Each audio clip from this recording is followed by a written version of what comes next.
Call the 8:15 review calendar. First is Michael Wilson. We're at the end of a SOC. It looks like we need a alcohol and drug information school. Where are we on that, Mr. Wilson? I signed up for a class. I'd take it the 16th this month. For when now? 16th of this month. So Why don't we simply reset it to the first date in January? And if you have proof on file that that has been done, we can just simply strike the hearing and close out the case. Okay. how do you want? I got it like an email and then a text to confirm, like paperwork. Like I don't have a hard paper, so I can email. That's fine. Copy or. Why don't we? Would this work? We'll set it to January 4th, 8:15, and if by then you're done and you can file proof of that, we will simply call you good. Perfect. Sound good? Stratfield, any objection, any problems? How's life going otherwise? Expensive. Same old same. Same old, same old. Yeah, yeah. And things, everything does get a little more expensive, and the driving situation, yeah, the more this recedes into the past, insurance premiums, et cetera, are going to be coming down. Good luck with it. I'm signing a order resetting the matter. I want you to go to the window out of the courtroom to your left, get a copy of today's order. And yeah, if there's a problems arise, just come back on January 4th. We'll deal with it then. But again, if you have proof on file here, confirm that with us before the 4th to make sure you don't have to appear. We'll simply call you good. Mr. Wilson, thank you for appearing. You take care. Have a good day. Thank you. Have a good day.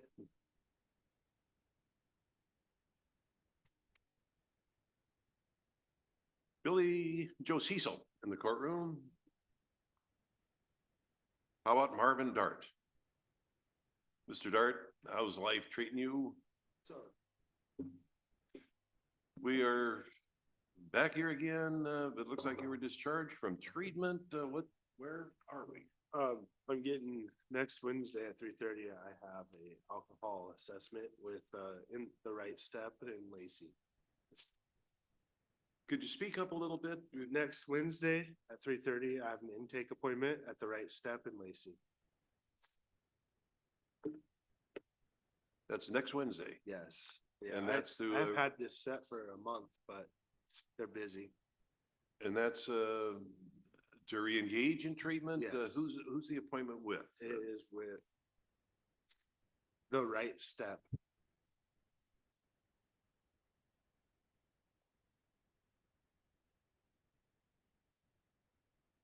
I think, why don't we do the same?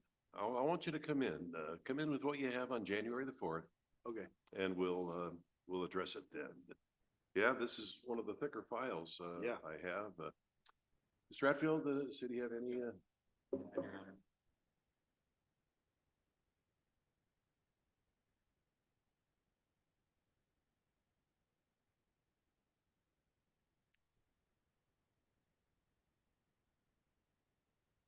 To start, this is been kind of a haul for you. That's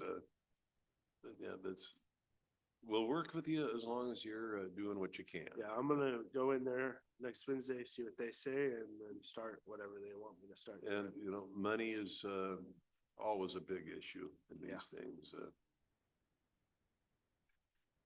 Yeah, they have the best collection abilities in the world. All they have to do is file a non-compliance report with us, and then you're up against it.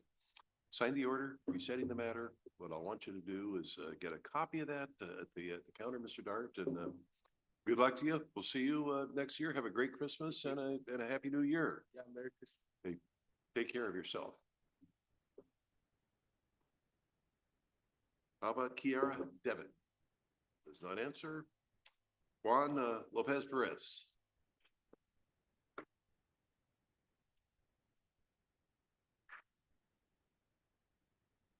You're at the end of an SOC, and it looks like it's simply a money matter. What would you like to do? Yeah, I can pay for it. Pardon? I can pay for it. All today? or- Not all, but I can pay like 5, which is why I pay each month since September. How long? Now, this is an agreement between you and the city. I'm-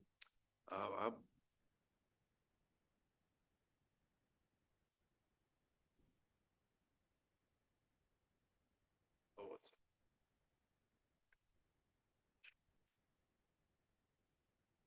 I was looking at the wrong line on here. What we actually need is your assessment, victim impact panel, alcohol and drug information school. Yeah. Where are we on that?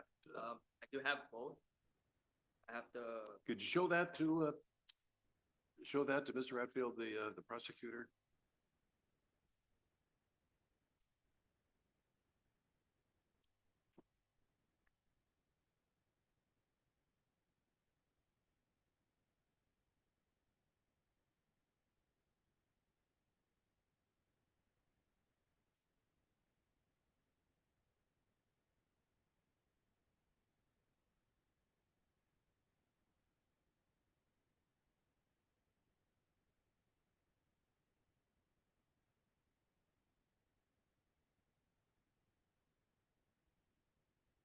Do you have a position?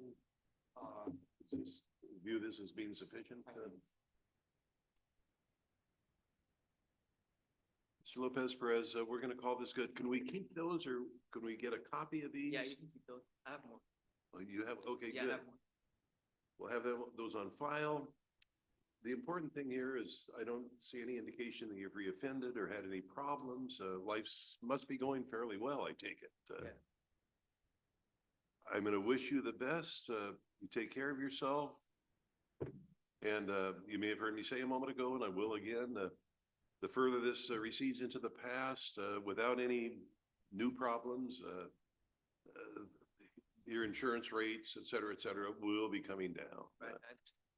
But I'm going to wish you the best of luck and thank you for appearing and thank you for paying attention to this. Good luck to you. Thank you. Appreciate it. We're not going to reset another hearing. You just have a great day.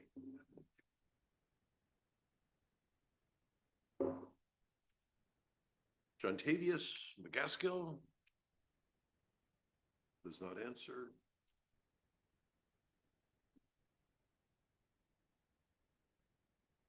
Derek Mead is here.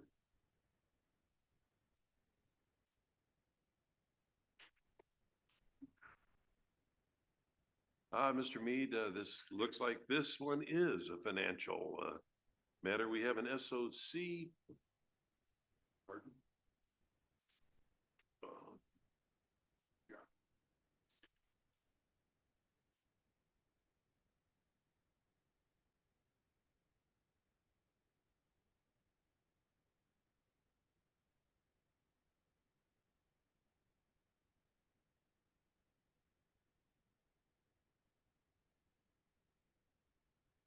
Next week. Better late than never, better late than never. Mr. Mead, that's great. Can we keep this on file or do you need this back? There's also the financial issue. The docket note says you paid $87 out of a total of $1,240.50. Where are we on that? What, any plan to get that? That, the SOC does not end until 4/14 of 2025, so you've got some time here, but yeah, unless you get started, that's gonna be here before you know it. So, Mr. Mead,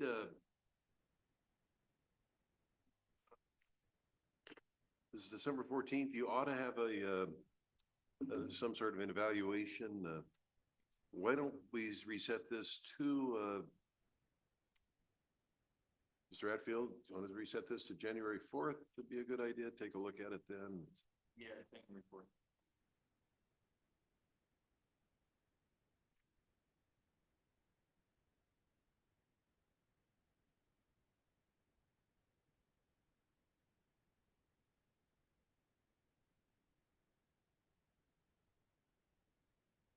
I mean, this also is a fairly bulky file. That was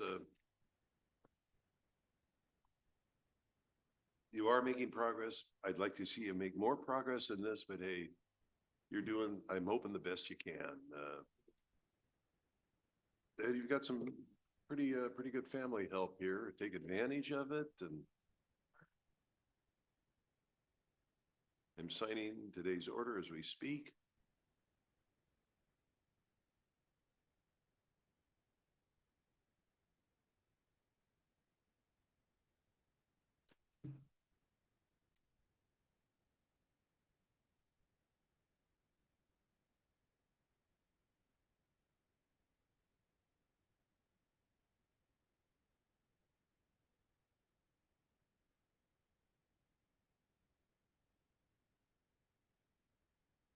That concludes the hearing. Get a copy of the order at the window. And we'll see you back here next month. Hey, good luck to you. Make sure you keep that appointment. And Jenna White does not answer, of course.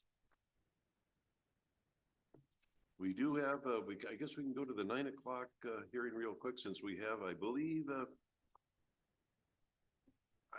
we have a Brighton Mead in the courtroom. Mr. Mead, come on up and have a seat.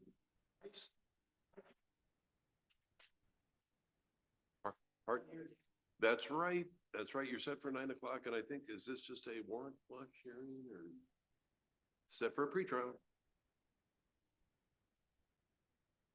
Hey, it's gonna be a while. Mr. Blandford is not, is he gonna be here online or in person? Okay. Well, when he shows up, we'll address that matter.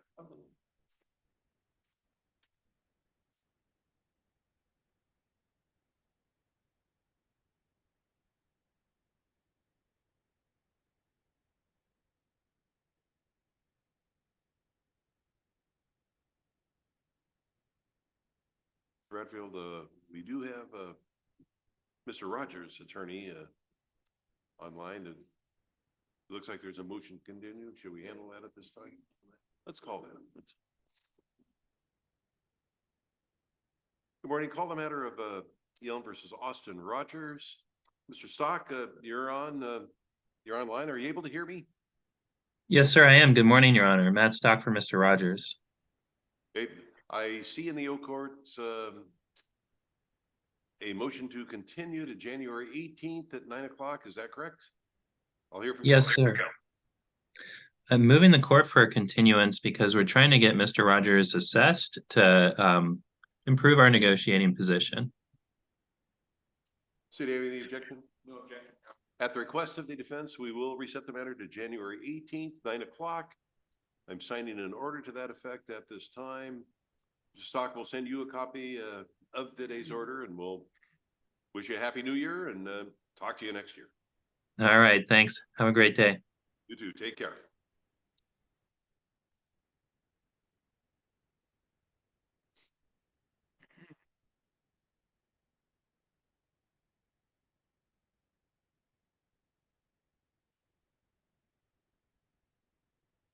And we do have the 8:15 no-shows.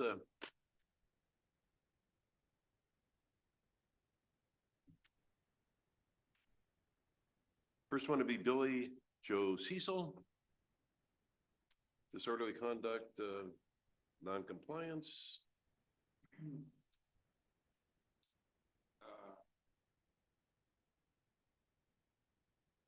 Yes, Your Honor. So ordered. That was 500? 500. Next would be Kiara Devon, docket number 3. Same motion, Your Honor. 1,000 cash bond, catcher bond, $500 catcher bond warrant will issue. Next one would be Shantadius McCaskill, end of an SOC, money owing.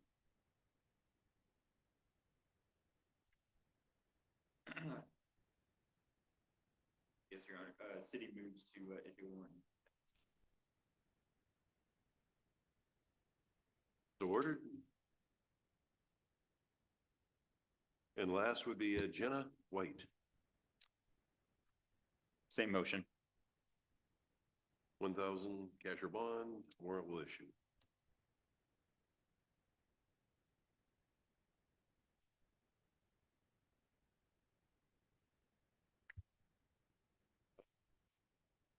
She had-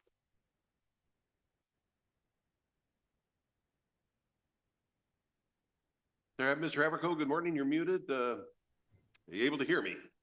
I am, Judge. Let me turn up the volume here a little bit.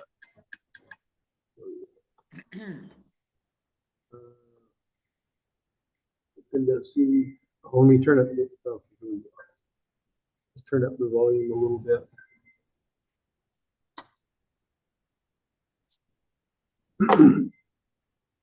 So we got all the folks here. We'll be able to commence here in just a minute here. Let me, We may have a brief matter to handle.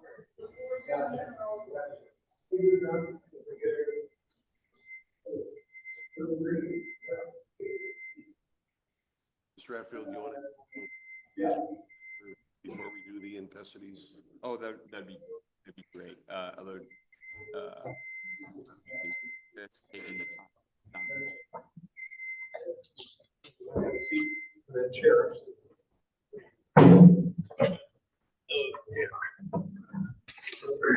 Yeah, just move it over a little bit. Yeah, okay. There we go. Morning, Judge. This is Jeffrey Backman. Good morning, sir. Good morning. Mr. Backman, you are apparently on a DOC hold, but we'll address your matter at this time. Set for an arraignment, full name, Jeffrey Darren Backman. Yes, Your Honor.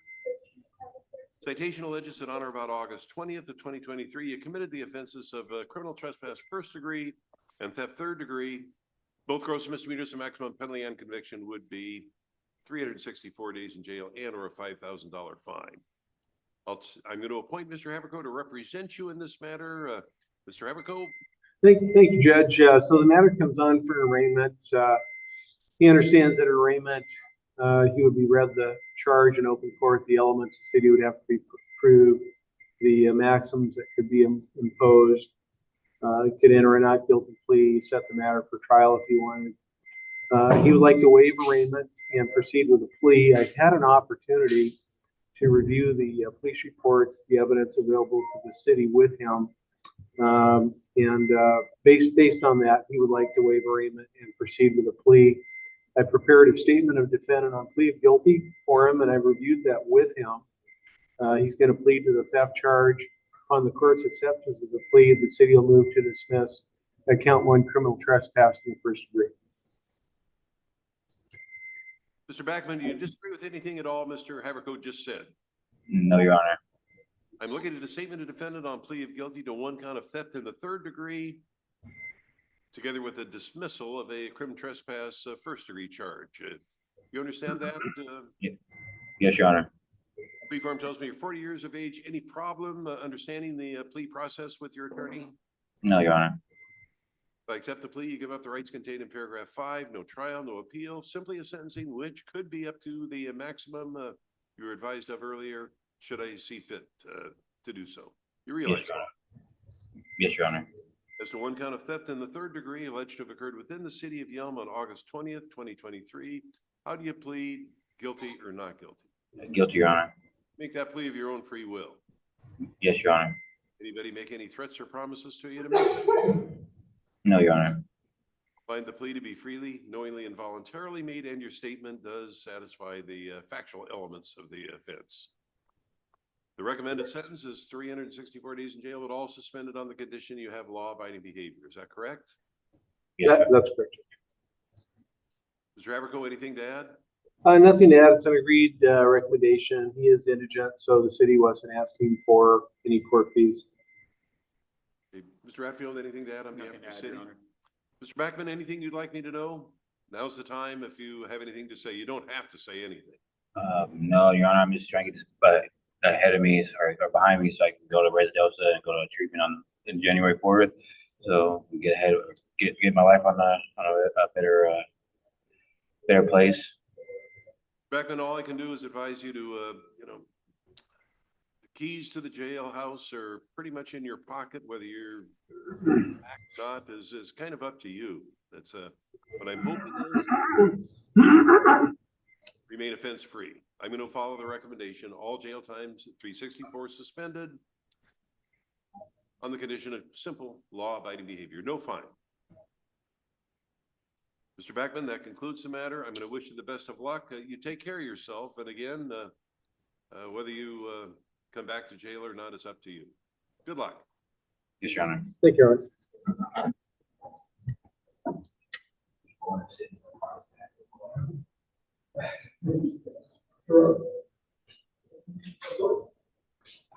Never seen the cars either. Cool.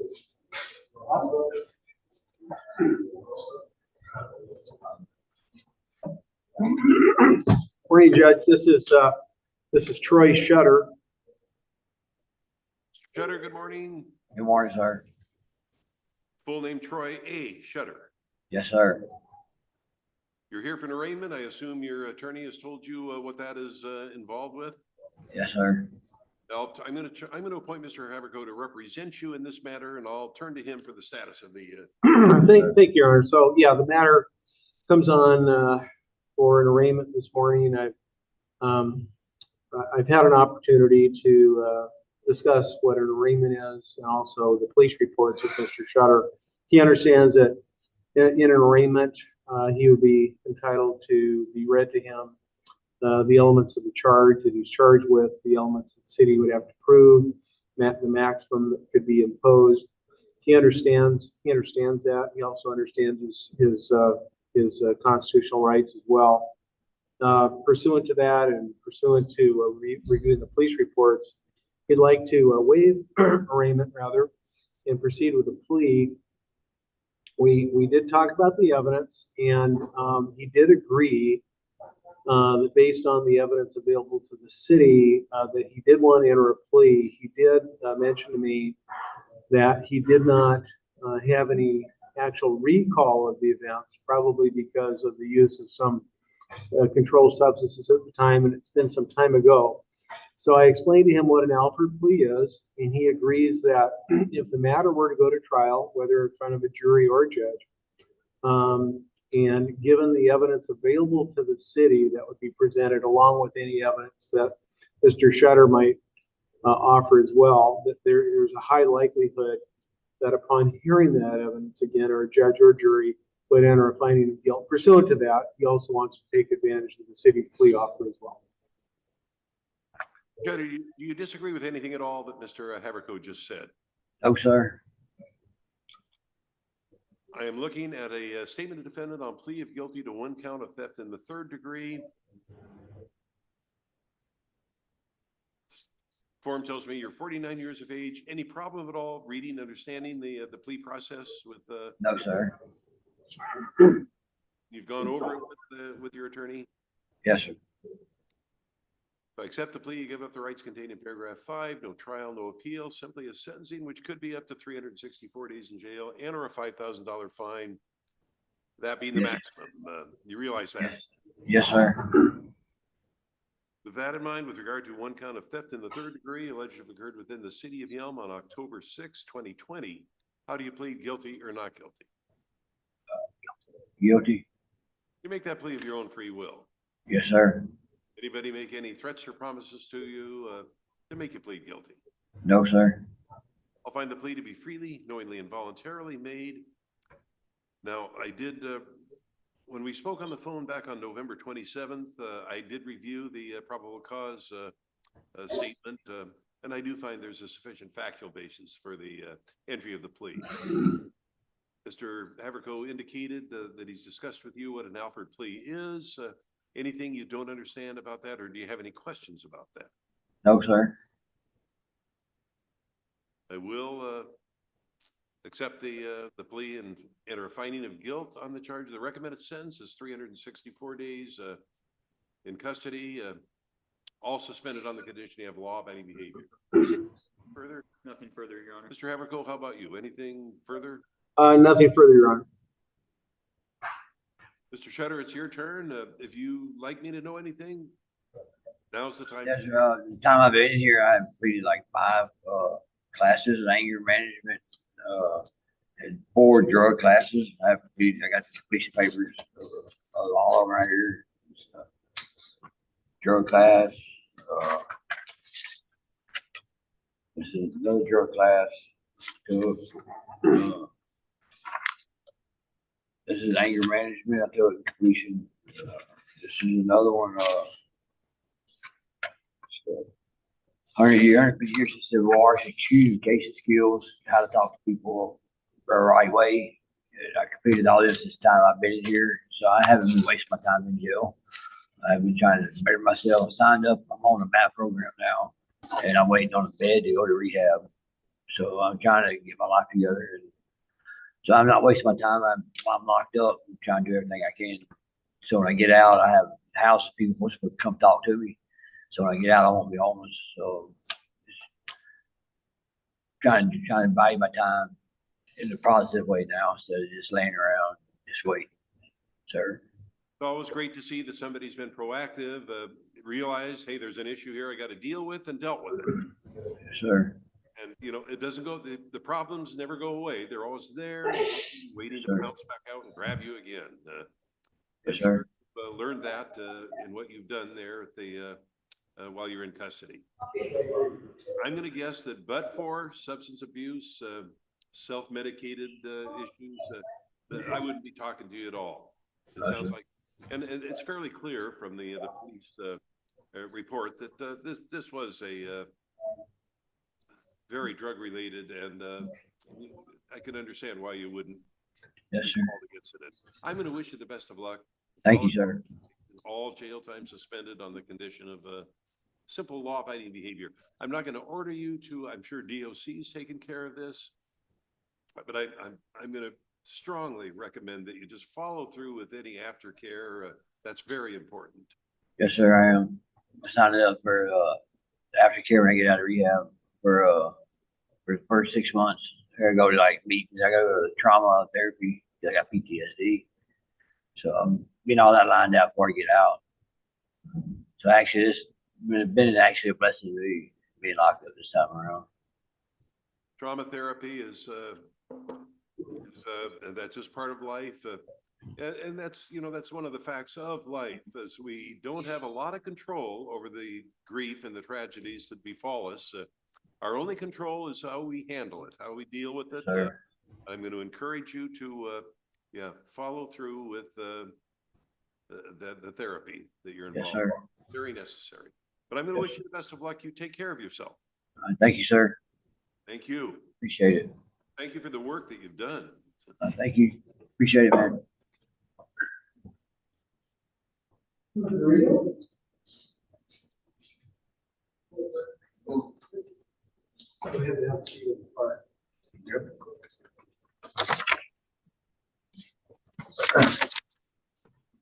This is, good morning, Judge. This is Dorino Ortez Laquan Graves. Good morning, sir. Is your full name Dorino Ortez Laquan Graves? Yes, Judge, it is. You're here for arraignment on 1 count of malicious mischief, 3rd degree. I'm going to appoint Mr. Haverko to represent you in this matter, and I'll turn to him for the status of the case. Thank you, Judge. I had an opportunity to discuss the case with Mr. Graves. We talked about everything that was in the police reports. We also talked about what an arraignment is, which we're here for this morning, which is to be read in court, the elements of the charge that would have to be proved, the maximum to be imposed. We also talked about the charge itself, and pursuant to he would like to waive arraignment, proceed with a plea today, but pursuant to discussion with the city, the more appropriate charge is that of the charge being amended to reckless endangerment, domestic violence. And part of the basis for the amendment is the malicious mischief. It would appear to be in the police report that the shirt set on fire in the home was his shirt. So there's an argument whether or not, it's a violation to destroy your own property. However, by starting the fire, that presents a substantial risk potentially to others in the home. So that's the basis of the amendment. And so it's to that charge that he intends on entering a plea. The city does move to amend to a reckless endangerment, DV. Mr. Graves, I'm looking in the O-Court system at a statement of defendant on plea of guilty to one count of reckless endangerment, domestic violence involved. Have you gone over the plea form with your attorney? Yes, sir. Any questions that you might have had, were they answered? Yes, sir. Plea form tells me you're 30 years of age. Any problem reading, understanding any of the language in the plea form? No, Your Honor. If I accept the plea, you give up the rights contained in paragraph 5, no trial, no appeal, simply a sentencing which could be up to 364 days in jail and or a $5,000 fine. You realize that? Yes, sir. That in mind is to one count of reckless endangerment, domestic violence, alleged to have occurred within the city of Yelm on November 27th, 2023. How do you plead guilty or not guilty? Plead guilty, sir. You make that plea of your own free will. Yes, sir. You'll find the plea to be freely, knowingly, and voluntarily made, and your statement in paragraph 11, which states on November 27, 23, in the city of Yelm, while arguing with my girlfriend, I intentionally set one of my shirts on fire inside our house and dropped it on the floor. And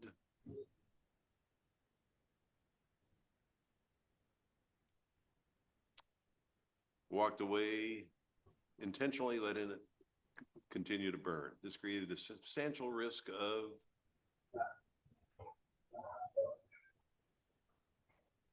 serious injury because the risk that a house might have started endangering my, oh boy.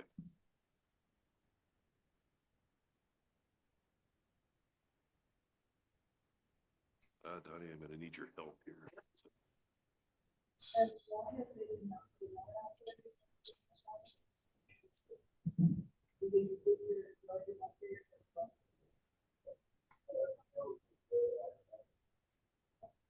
Yeah, you may have to do some scrolling, Judge. It's a little bit. Mr. Graves, the recommended sentence is 364 days in jail, all suspended on the condition you have law-abiding behavior. No fine is being recommended. Mr. Havergal, I'll turn to you. Well, he's just really sorry, that he reacted the way, he did. He just was in a sensitive state of mind with regard to his mother being brought up, and he realizes now, being sober, that this is not. It was an overreaction and not an appropriate reaction.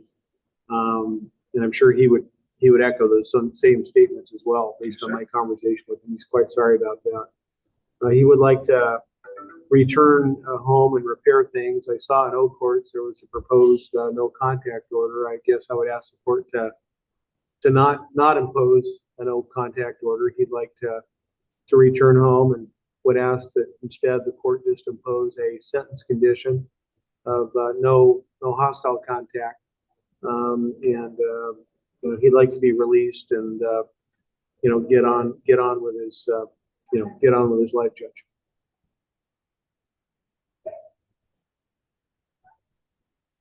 Redfield, the city has anything to add or any response, especially regarding the no contact order?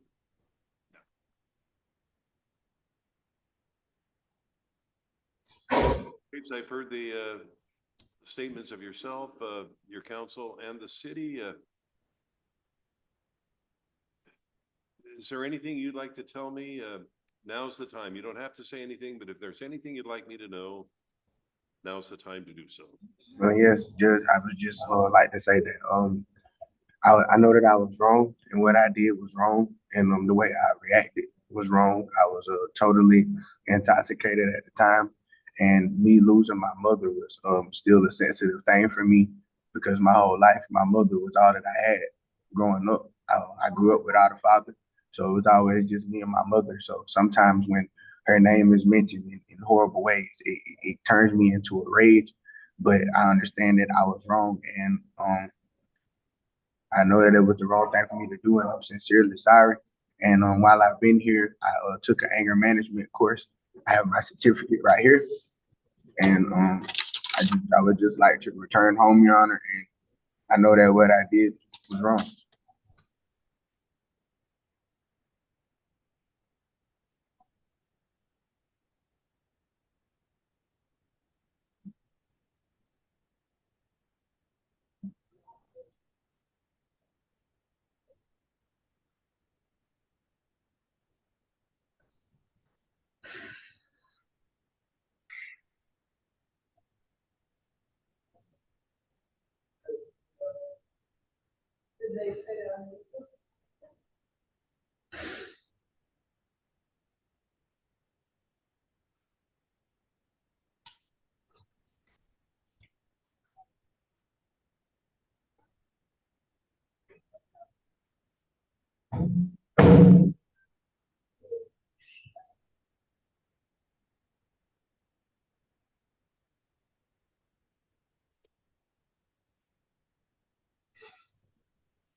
Is there any way to get the volume up at all? I mean, it's really super, super low.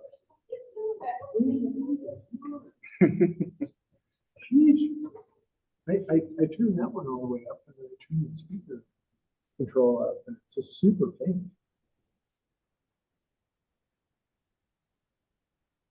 I think, isn't it usually 2 years?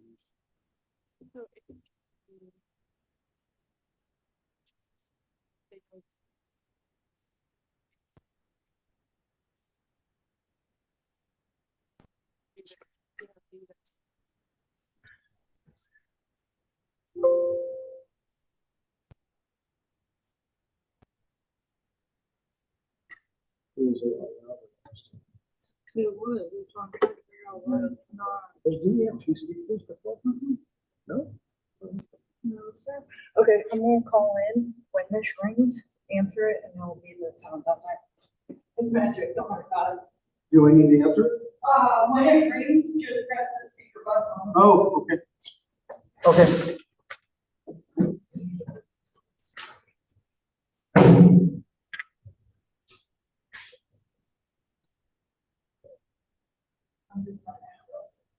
I think that's it.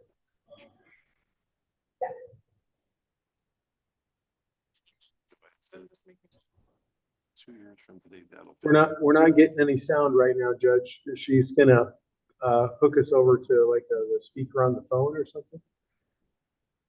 Graves, Oh. there's history here, which is real concerning, but when it elevates to the point where you're threatening to burn the house down with family in it, that's extremely concerning. I am going to follow the recommended sentence insofar as the jail time is concerned.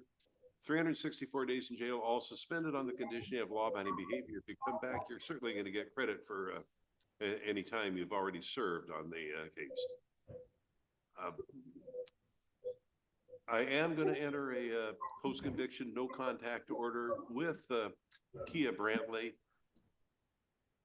That order will be in effect for 2 years. You're going to be served with a copy of that before you are released from the jail. Violation of that order, I want you to read that very carefully, because violation of that order is an extremely serious matter. Okay.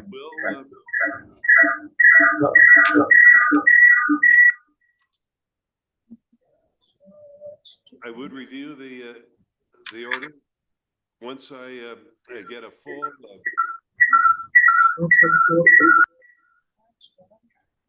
from a certified agency, and That time,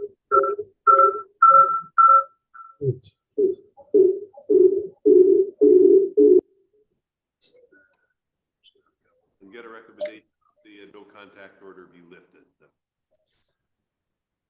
Any questions, Mr. Averco? Nothing, Judge. I didn't hear the last part. Having a little sound difficulty here, Judge.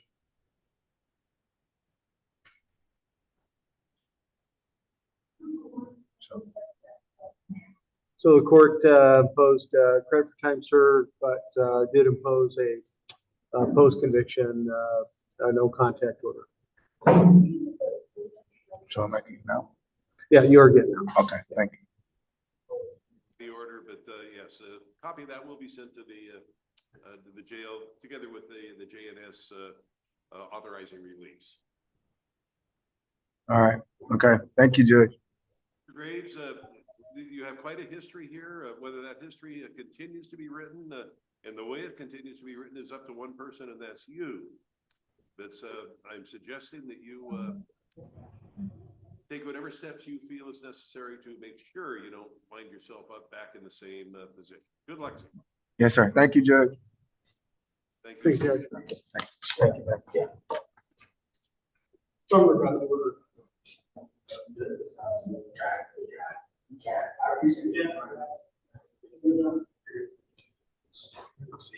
You're gonna have to really straighten your hearings because the volume is really not great.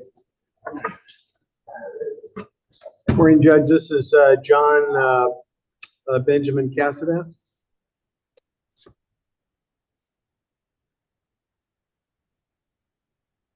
Morning, sir. John Benjamin Cassavant.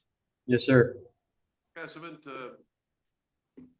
you're here for arraignment on two charges, one malicious mischief, third degree, simple misdemeanor, the maximum penalty 90 days and or 1,000. Also theft of motor vehicle fuel, maximum penalty for that being a gross misdemeanor, 364 days in jail and or a $5,000 fine. I appear to have a frozen computer. I'm going to ask for a little help on this. Okay. The sound is just really, I don't know why it's so low.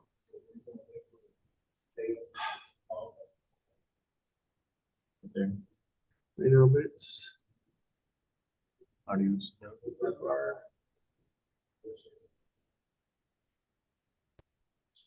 Hello.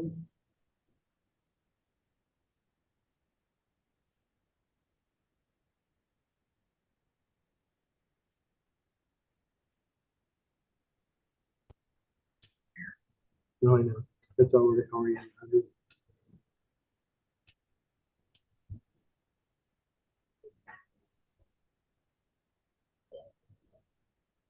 That's what it was on.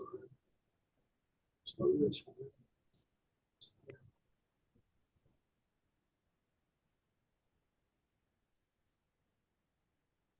It's always something with this place as far. No, it's.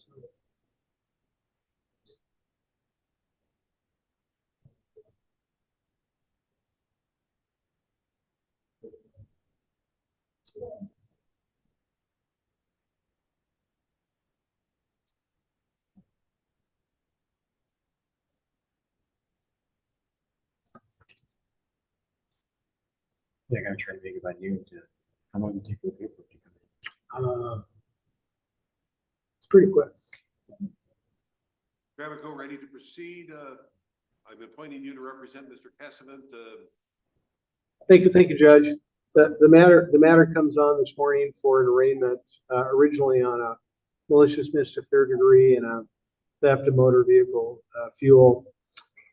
I've had an opportunity to discuss with Mr. Cassavant what an arraignment is, which is to be read in open court, the elements of each charge that would have to be proved, the maximums that could be imposed.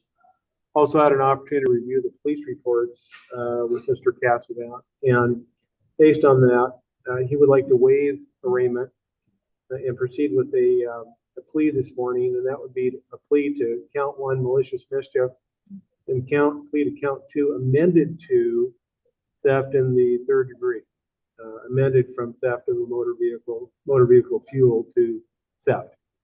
And I did ask him about, because I know sometimes he works, so I did just ask him, well, if the city asked for some sort of court fee, would he be able to pay it? Because he is in custody, but then he said, oh, I can pay it. So, I mean, normally the city wouldn't necessarily ask for, court fees, so I don't want one imposed if he's indigent, but then in my discussions with him, he said he could pay, so I'll leave that up to the court. Graves, Mr. Cassavant, again, for the record, your full name is John Benjamin Cassavant. Yes, sir. The statement of defendant on plea of guilty to one count of malicious mischief, third degree, misdemeanor, the maximum penalty, 80 days and or 1,000. Also, theft of a vehicle, or theft in the first degree or third degree, that is a gross misdemeanor. The maximum penalty and conviction would be 364 days in jail and or a $5,000 fine. You're trying to enter a plea of guilty, proceed to a sentencing. Is that correct? What's that, sir? Plea form tells me you're 37 years of age. Yes, correct. Go over the plea process with your attorney. Yes. You had any questions? Were your questions answered? Yes, I had all my questions answered. As to one count of malicious mischief, third degree, and one count of theft in the third degree, both alleged to have been committed on November 29th, 2023. How do you plead, guilty or not guilty? I plead guilty, sir. You make those pleas of your own free will. Yes, I do. Did he make any threats or promises to you to make you plead guilty? No. I will find your pleas to be freely, knowingly, and voluntarily made. And your statement in paragraph 11 does satisfy the factual elements of the offense. Recommended sentence is all suspended jail time. I'm not inclined to impose any fine in view of the fact that I think there's probably going to be significant restitution in this argument, in this matter. Mr. Ratfield, I'll hear from you with regard to sentence. And there are some companion charges. There's some county as well, and some city.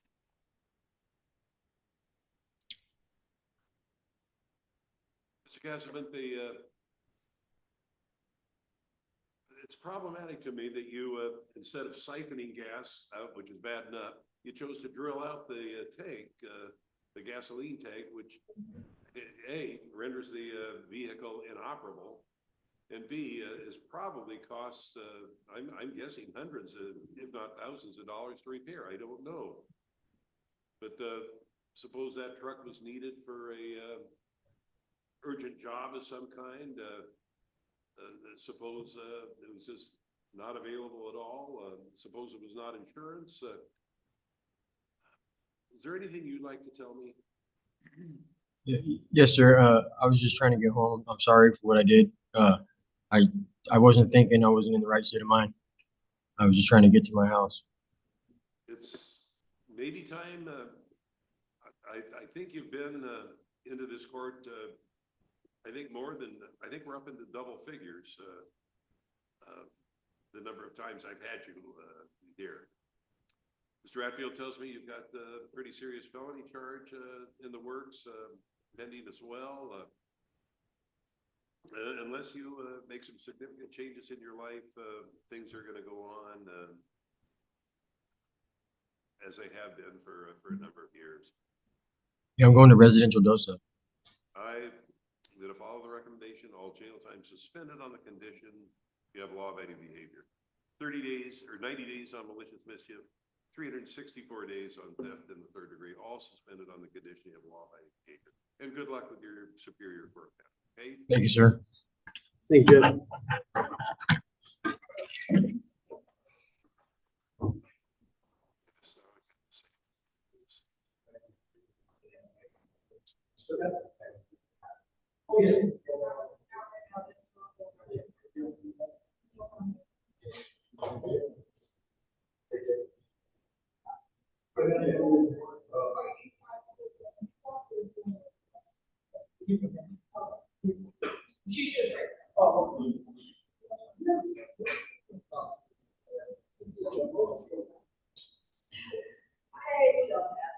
Okay, gentlemen,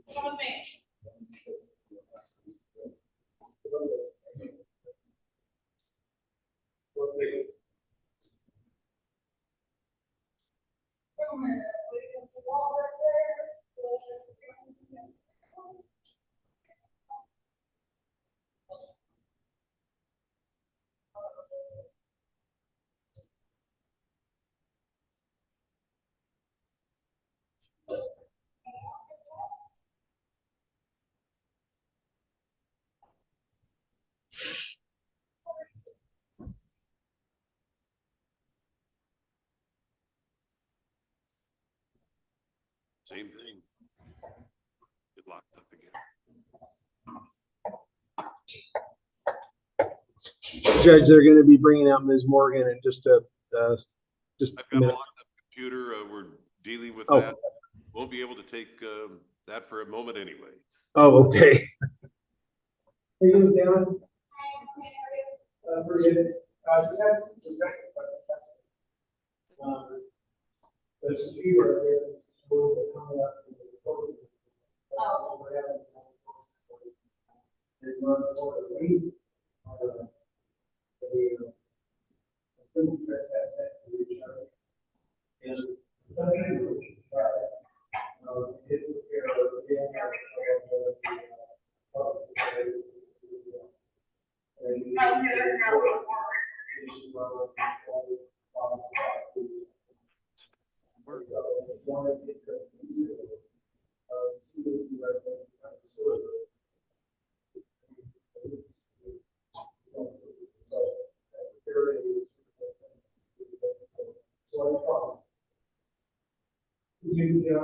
Yeah, I was just really like, no, I have no.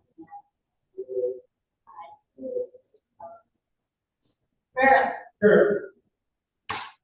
Yes, I'm sure. You're being brought.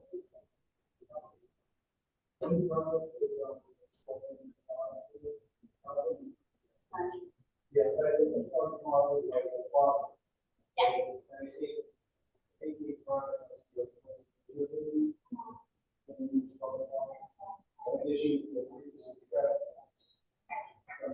Oh, I remember. Yes. I didn't realize I was on. And then I went over there. And then I got it. So, okay.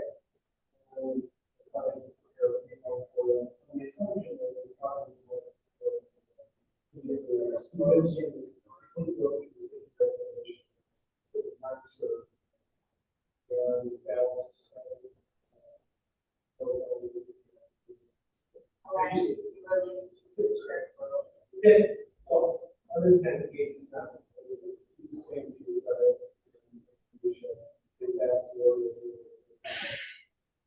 so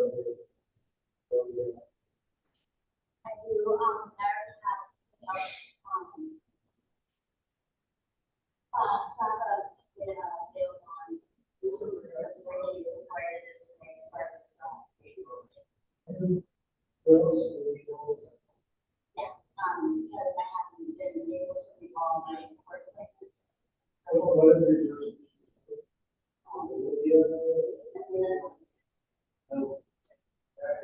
Yeah.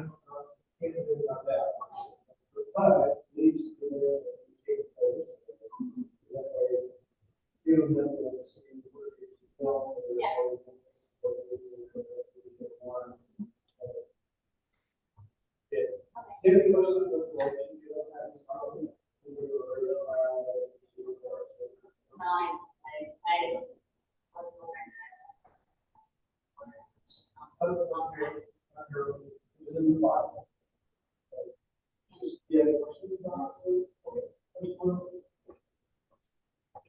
Have a seat in the cars.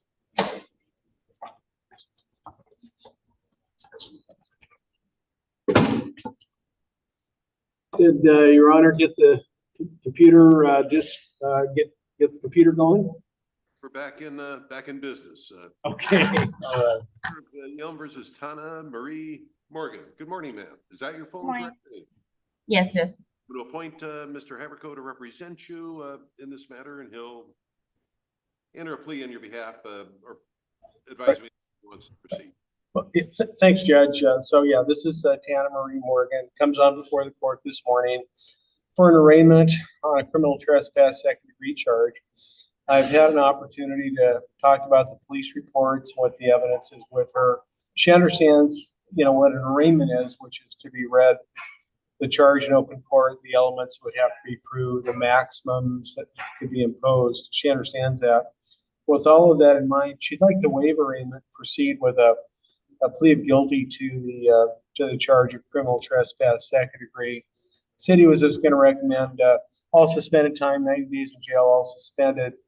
They weren't asking for any court fee, and hopefully, if Your Honor will go along with that, she can at least be released on this charge today. Ms. Morgan, do you disagree with anything at all Mr. Haverko just said? No, I don't. Don't like to see people in jail, but sometimes that's the only real option in the case. I'm looking at a statement of defendant on plea of guilty to one count of criminal trespass, second degree. Plea form tells me you're 33 years of age. Have you gone over the plea process with your attorney? Yes. And if you had any questions, were your questions answered? No, sir. I had no questions. If I accept the plea, you give up the rights contained in paragraph 5, no trial, no appeal, simply a sentencing, which could be up to 90 days and up to $1,000, regardless of what's recommended. You realize that? Yes, sir. As to one count of criminal trespass, second degree, alleged to have occurred within the city of Yelm on January 20th, 2023. How do you plead, guilty or not guilty? Guilty. You make that plea of your own free will. Yes, sir. Anybody make any threats or promises to you to make you plead guilty? No. Your statement in paragraph 11 does satisfy the factual elements. We'll find the plea to be freely, knowingly, and voluntarily made. I've heard the recommendation of the parties. Mr. Ratfield, anything to add? Nothing to add, Your Honor. Mr. Haverko, anything to add? Nothing to add. I think it's an agreed recommendation, Your Honor. Ms. Morgan, do you have a right to tell me anything you wish you think I should know? Now's the time. You don't have to say anything, but I'll hear you if you do. I know. I'm going to follow the recommendation. All jail time, 90 days, suspended on the condition, simply law of any behavior. Stay out of trouble, okay? I want you to, stay out of trouble. Jail time is suspended. You look like you might have a question. No. All I can do is wish you good luck. You take care of Okay. yourself. Unless you have other holds on you, you'll be released. You'll be released this date. Good luck to you. Thank you, sir. Thank you, Your Honor. Okay. Good luck to you, Your Honor.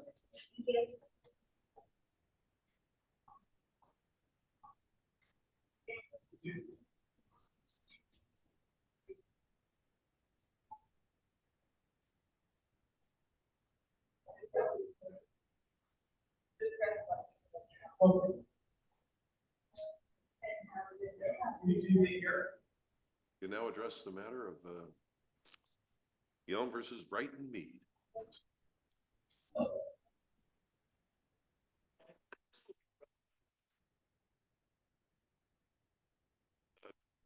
Apologize for making you wait. Unusually high number of people in custody today. Tis the season, as they say. Tis the season. Your Honor, we've signed the SOC. There are two things about that SOC that the court might notice slightly. We did not set a review date. We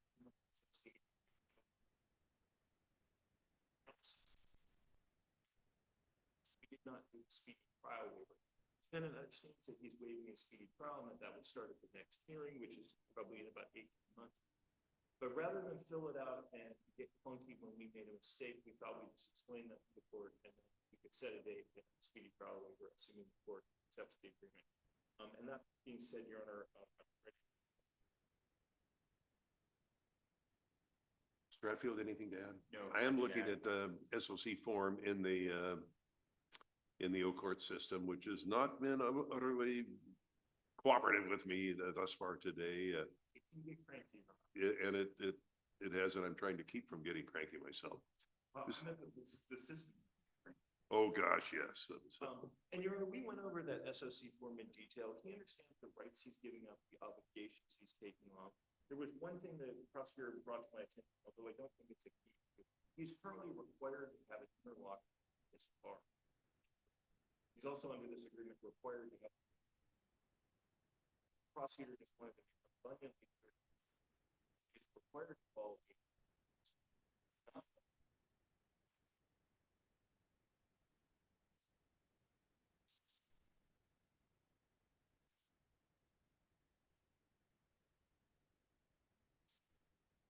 Like I said, he went through the agreement, he understands it, he accepts it.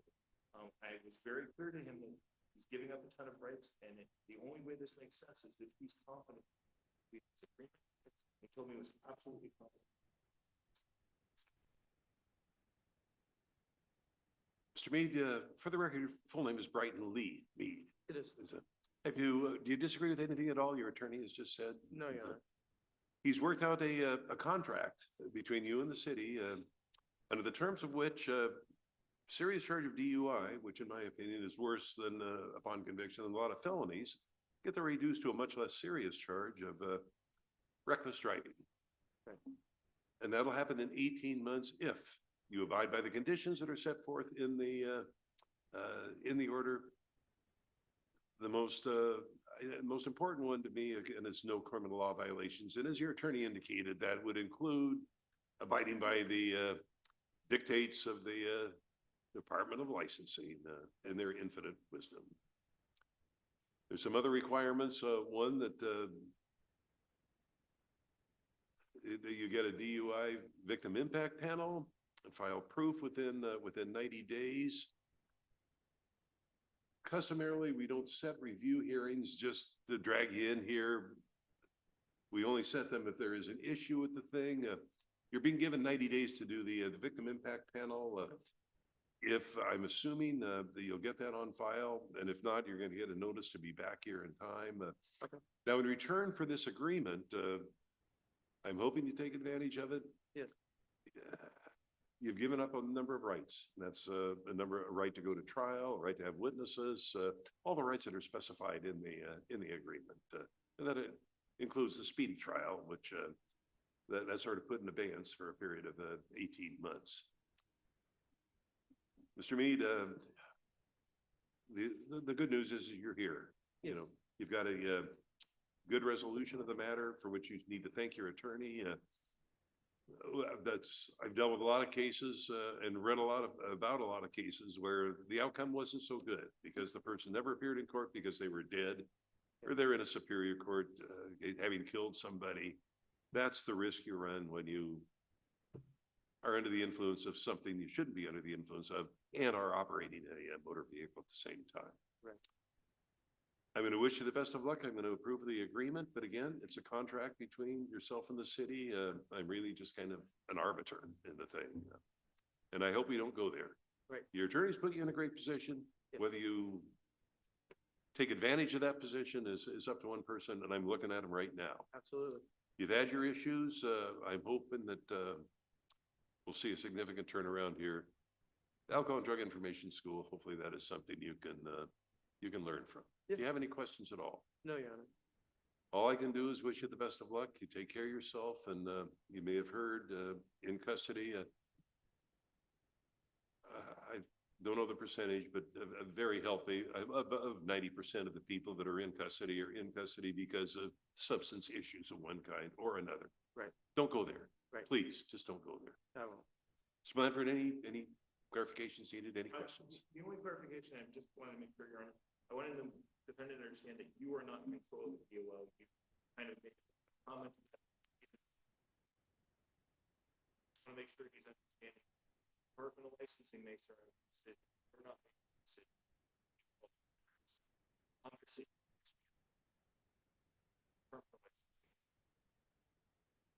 The Department of Licensing is a law unto themselves, Mr. Mead. I have absolutely no control, and I fully realize that if I asked the same question 10 different times at DOL, I'm going to get 10 answers, and they're all going to be different. Right. I have no control over their procedures, in fact, and their dictates and their methods of computing compliance. I have no control over that whatsoever.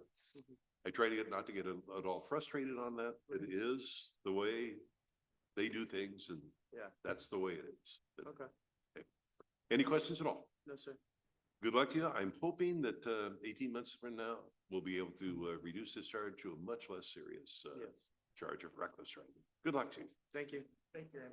Now, you can get a copy of today's agreement at the window out front that I will have signed. And I want you to look it over carefully. And if you have any questions at all, give your attorney a call, okay? Thank you. Take care of yourself. Hey, and a happy new year to you as well. And your family. Same to you.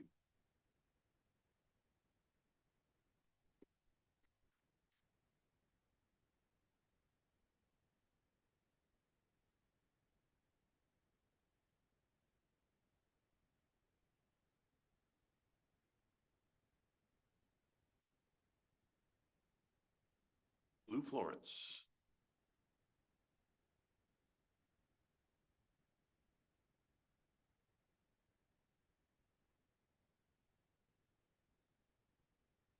Good morning, Mr. White. Good morning, Good morning, Your Honor.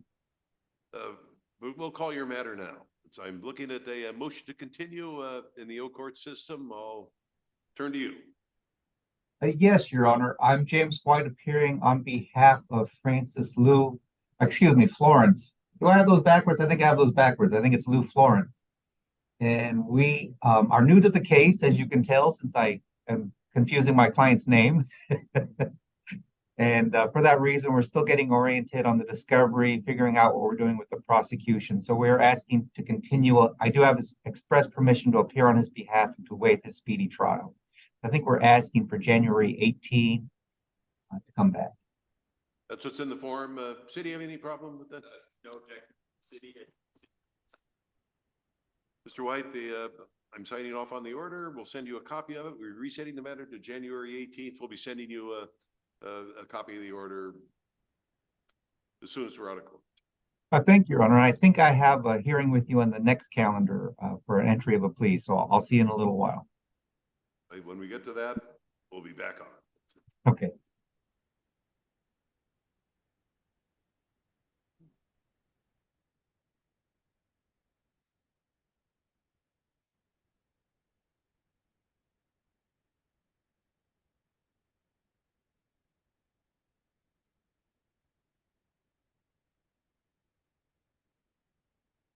Alexander Davis. Good morning. Call the matter of Yelm versus Alexander Davis at this time. Good morning, Your Honor. For the record, Seth Taninga of Puget Law Group on behalf of Mr. Alexander Davis. I'm appearing on his behalf pursuant to Rule 3.4, and there is a motion to continue uploaded to O Courts.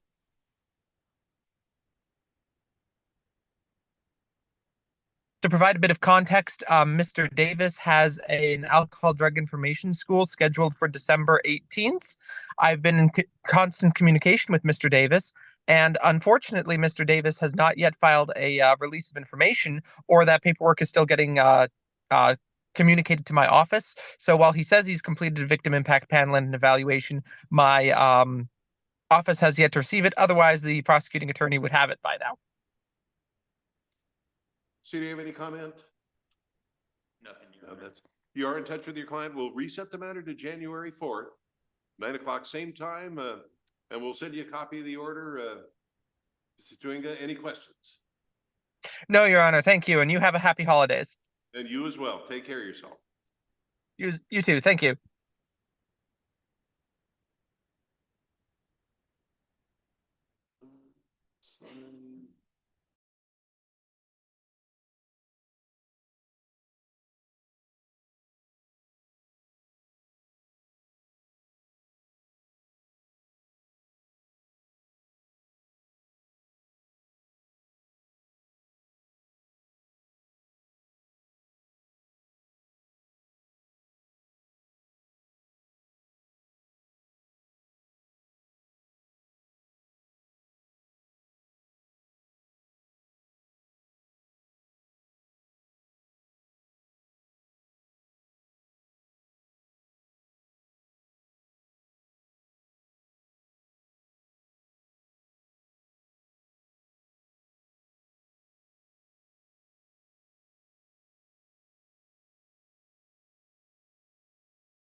All right, we'll go back to the 10 o'clock calendar. I'm going to call the matter of Yelm versus Kevin Stevens. Mr. White is here on behalf of Mr. Stevens online. Mr. Stevens is in the courtroom, and can you hear me, Mr. Stevens? Yes, sir. Mr. White, can you hear me? Yes, Your Honor. Good morning. Mr. Stevens, the matter is set for a pretrial at this time. I'm going to turn to Mr. White on your behalf to give you the status of the matter. Good morning, Your Honor. James White for Mr. Stevens. At this time, Mr. Stevens would like to plead guilty to the amended charge of reckless driving. I don't know the court's procedure if we need to formally amend the charge, or if I can just tell you that I've reviewed that document with Mr. Stevens. He was in my office a couple weeks ago. We went over it in its entirety. He asked a number of important and relevant questions, and I answered those for him. And I believe at this time he's entering this plea knowingly, voluntarily, and intelligently. I do accept just an oral motion to amend by the city, and Mr. Bradfield is nodded in my general direction. So unless you have any objection, I'll accept the oral amendment. Please do, Your Honor. Mr. Stevens, good morning. Your full name is Kevin Howard Stevens. Yes, sir. Mr. Stevens, I'm looking at a statement of defendant on plea of guilty to an amended charge of reckless driving. Reckless driving is still a gross misdemeanor. The maximum penalty on conviction would be 364 days in jail and or a $5,000 fine. Plea form tells me you're 60 years of age. You've been through 12 years of education. Any problem reading, understanding the plea form and the process? No, sir. You've gone over the plea form with your attorney, and if you had any questions about what it meant to enter a plea, were your questions answered? Yes.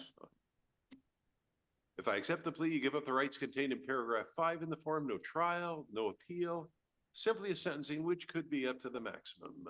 You realize that? Yes. With that in mind, as to one count of reckless driving alleged to have occurred within the city of Yelm on August 27, 2023, how do you plead guilty or not guilty? Guilty? Do you make that plea of your own free will? Yes. Anybody make any threats or promises to make you plead guilty? No. I will find the plea to be freely, knowingly, and voluntarily made, and your statement in paragraph 11 of the plea form does satisfy the factual elements of the offense.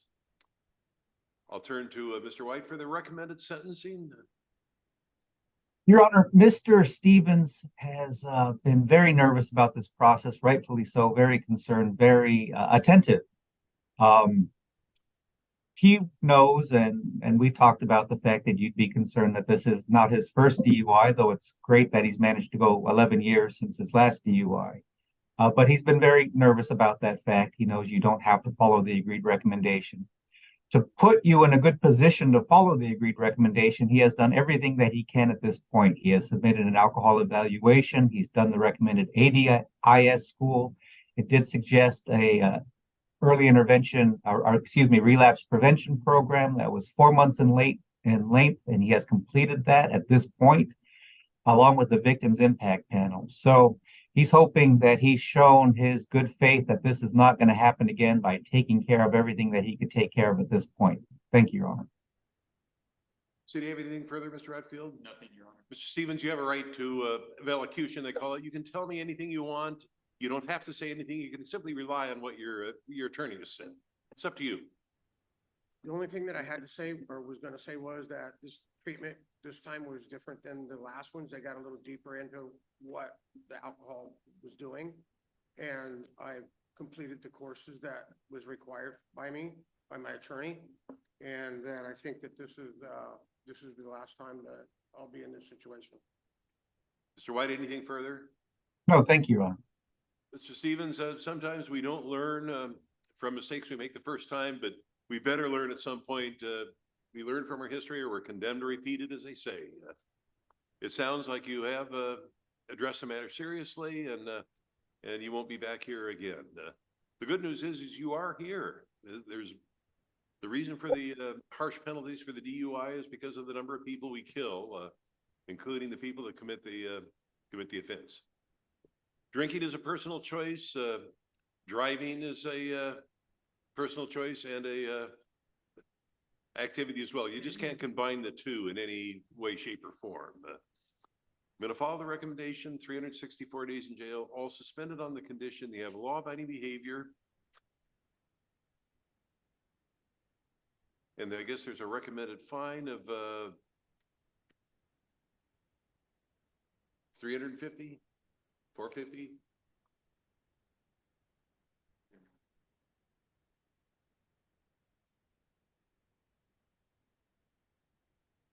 I closed the document. Was it not on there, Your Honor? It's well, it says $5,000 fine, 4650 suspended. From that, I infer that there's a $350 fine recommended. I'm going to follow the recommendation unless there's some amendment to that. We'll give you time to pay the fine. The most important thing is you've got suspended jail time hanging over you, and I'm sure as your attorney has told you, repeat offenses sometimes result in pretty harsh penalties. There's some courts I'm aware of that even if the first offense is years old, that you're looking at significant jail time. All jail time here is suspended.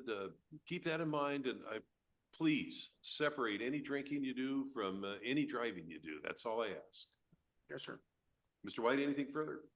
Oh, thank you, Your Honor. Did he have anything further? Nothing. Mr. Stevens, I'm signing the judgment and sentence electronically. I want you to go to the window and get a copy of that before you leave. And if you have any questions at all about what it meant, what today's process was all about, give your attorney a call, okay? Well, I'm going to wish you the best of luck. thank you, sir. You take care of yourself. Thank you. Mr. White, that concludes the matter. You take care. We'll be sending you the paperwork. Thank you. Have a great day, Your Honor. You as well.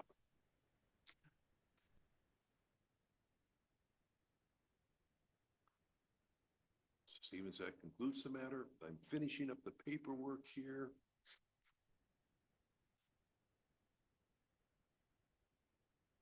Which one?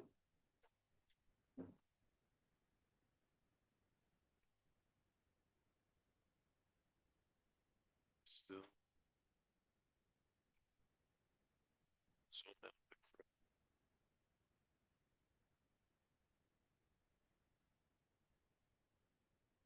I'm into the, I think I just seized up. It went to that, are you sure screen?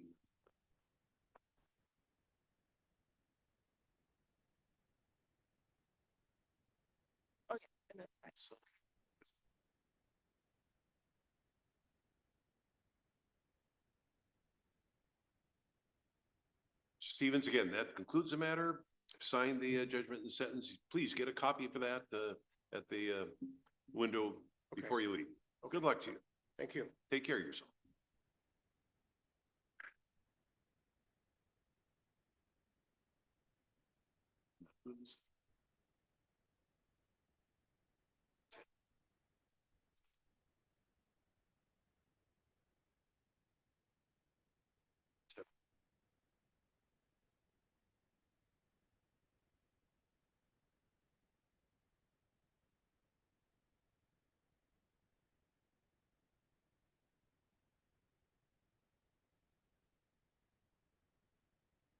Call the matter of Yelm versus Tyler Anderson.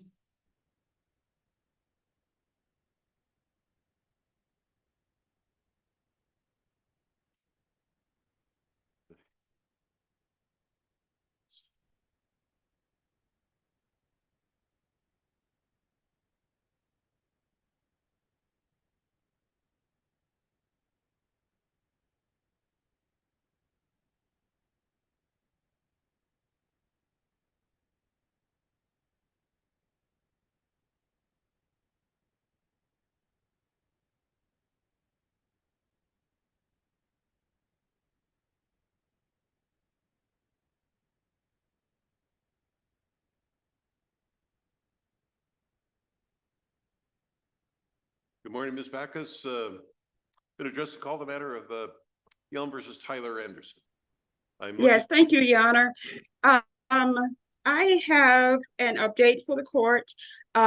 Today, as the court may know, my client has matters in 3 different jurisdictions, and he is currently living on the other side of the country. So today I want to apologize to the court for not addressing the global resolution sooner. but it has been, quite,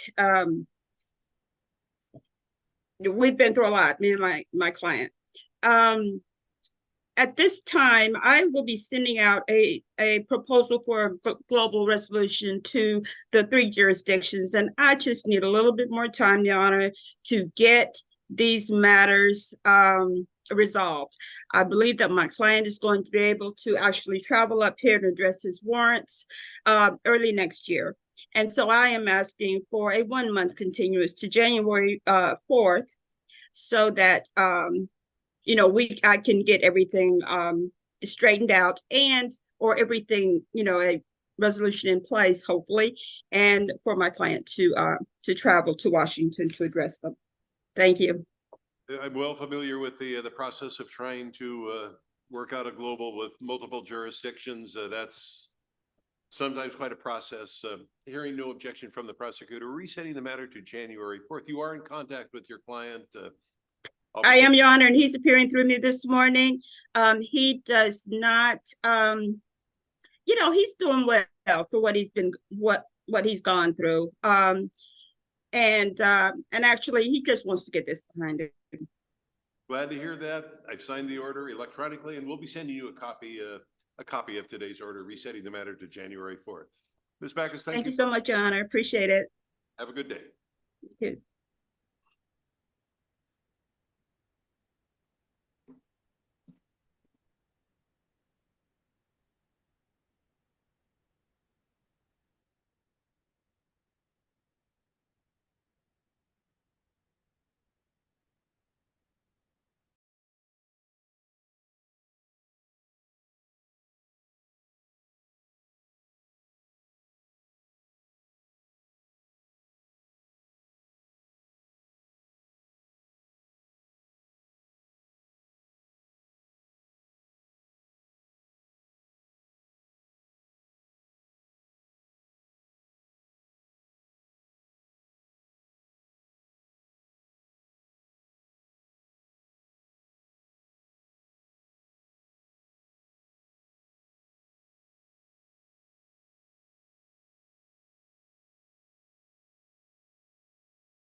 I will trust that we're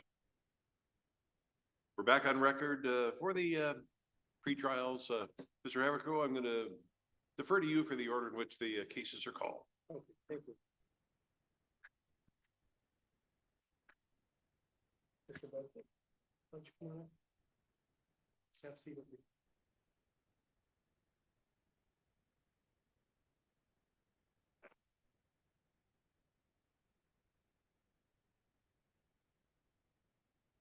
Give me a second, I need to log into a couple things here.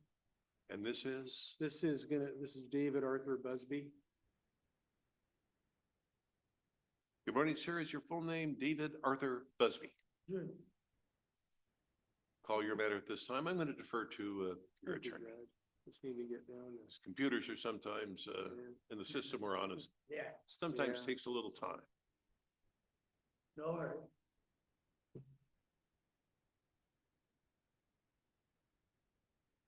Sign.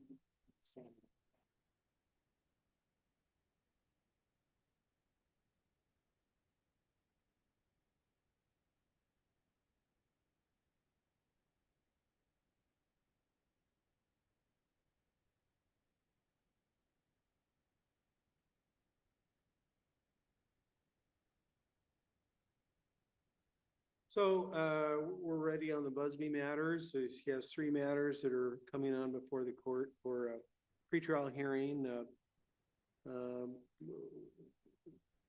got 1 matter of criminal trespass 2nd degree, assault 4th degree, another criminal trespass 2nd degree. Parties have reached an agreement. We're gonna roll all of these matters into 1 stipulated order of continuance. Conditions of which would be remain law-abiding, no criminal law violations for 12 months. A collective probation fee of $300 for all 3 cases, at the end of which time all matters would be dismissed if he complies. Mr. Busby, I'm looking at the, it's called a SOC, Stipulated Order of Continuance. In reality, what it is a contract between yourself and the city negotiated by your attorney.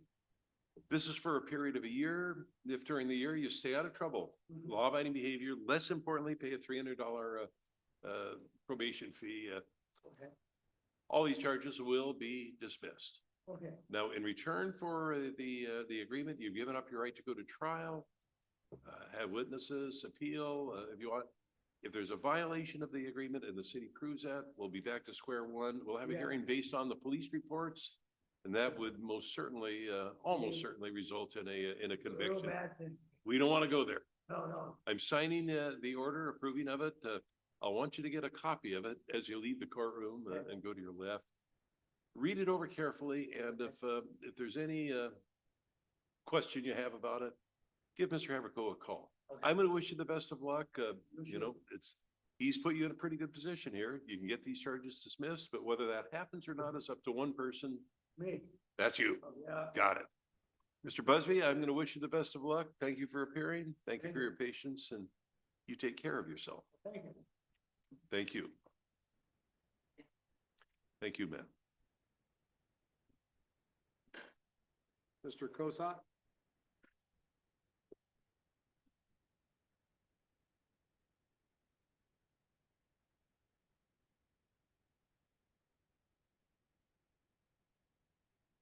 Good morning, sir. Is your full name Andrew Lee Cocott? Yes. Turn to your attorney for the status of the matter.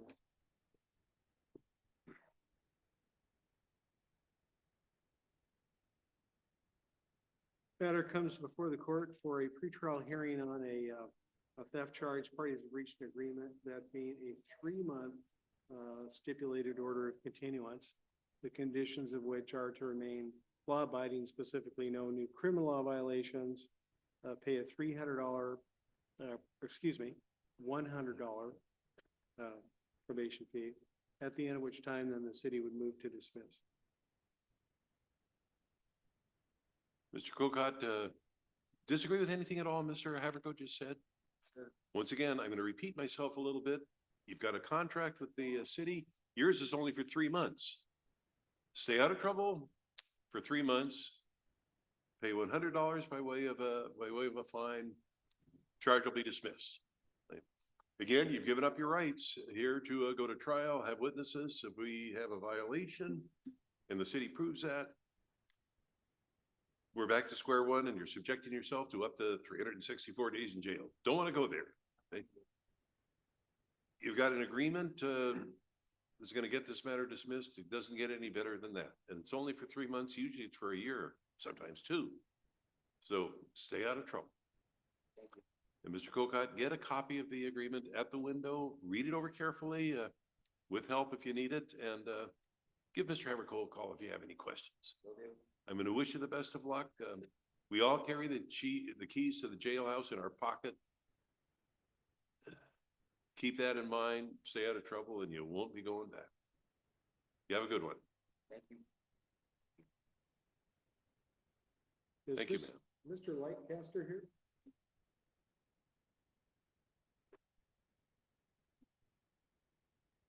How you doing?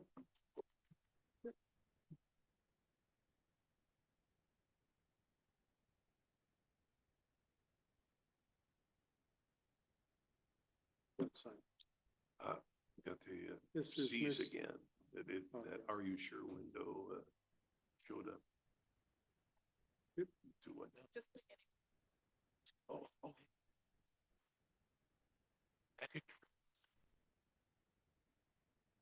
Good morning, sir. Is your full name Regulus Knight Lightcastle?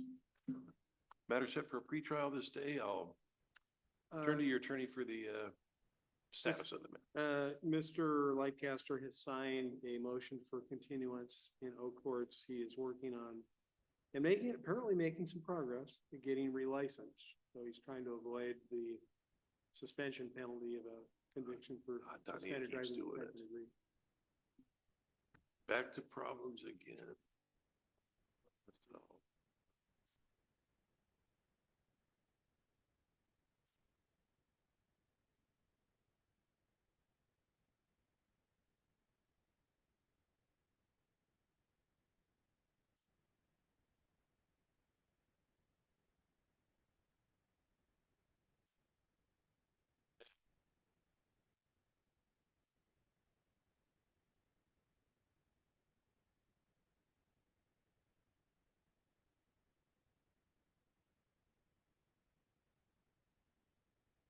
Lancaster, computer issues, this morning. I hope, I'm looking at a motion to continue the matter. We all have things we need to take care of, and we know exactly what they are, and gladly gonna reset the matter. Mr. Haverco, how far out would you like to go with Mr. Lancaster?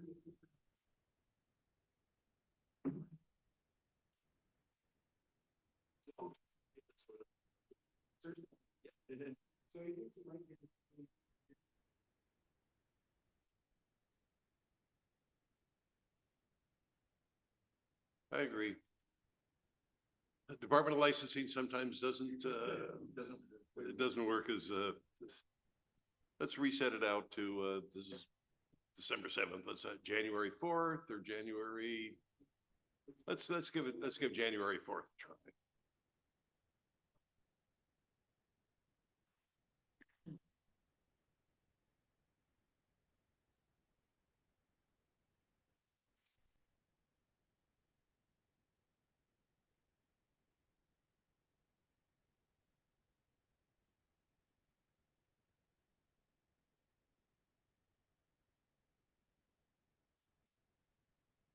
Think.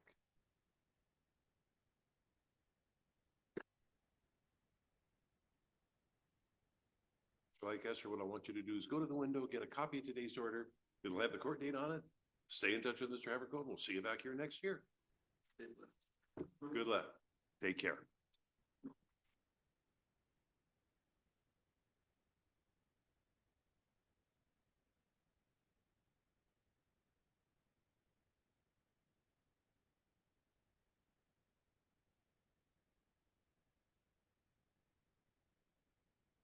Mr. Wood, why don't you?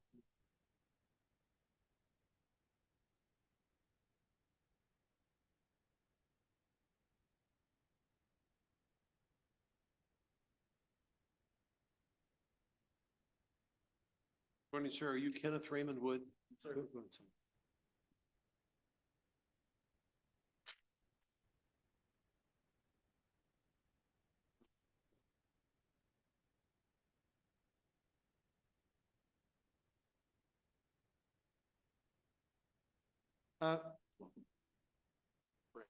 We have a motion for continuance in Oak Courts. We'd have to reset it around 6 weeks. About how long? Around 6 weeks. 2nd of January, I guess.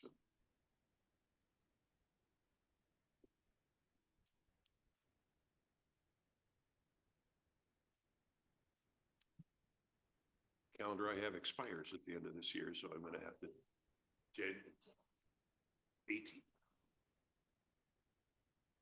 Mr. Wood, resetting the matter to January 18th at the request of yourself and your counsel. The conditions release are, if any imposed earlier, remain in effect. Stay in touch with Mr. Haverco, and we'll see you back here January 18th. Any questions at all? No, sir. Thank you. Good luck to you. Take care. Get a copy of the order at the window. Happy holidays. Hey, and you as well. Eduardo?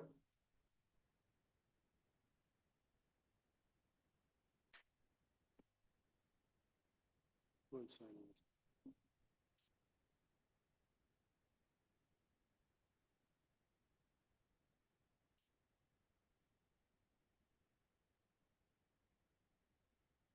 So this is Mr. Eduardo Pineda Cortez. Comes on before the court for a pretrial hearing on a driver less than 21 years old, having consumed alcohol. He's going to enter a straight plea to the charge.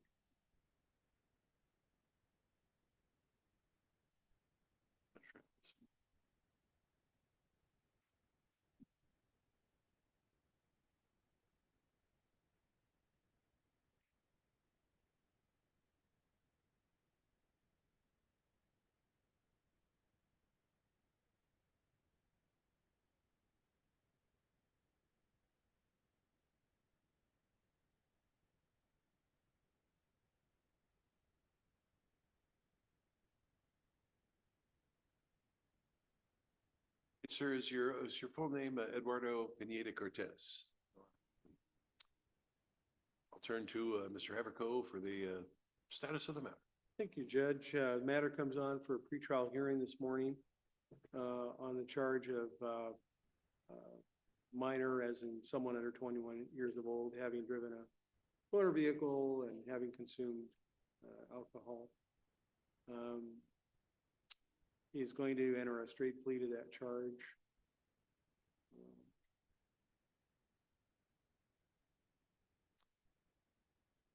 Right, sir, that's, I'm looking at a statement of defendant on plea of guilty to one count of being a minor in consumption of alcohol while driving. Have you gone over the plea form with your attorney, Mr. Haverco? And if you had any questions about what it meant to enter a plea of guilty to this charge, were your questions answered? If I accept the plea, you give up the rights contained in paragraph 5, no trial, no appeal, and you could be sentenced up to 90 days in jail and up to a $1,000 fine, this being a misdemeanor. You realize that? With that in mind, as to consuming alcohol while being a minor and driving, alleged to have occurred within the city of Yelm on October 14, 2023, how do you plead, guilty or not guilty? You have to say audibly, out loud. You make that plea of your own free will. Anybody make any threats or promises to you to make you plead guilty? He's asking.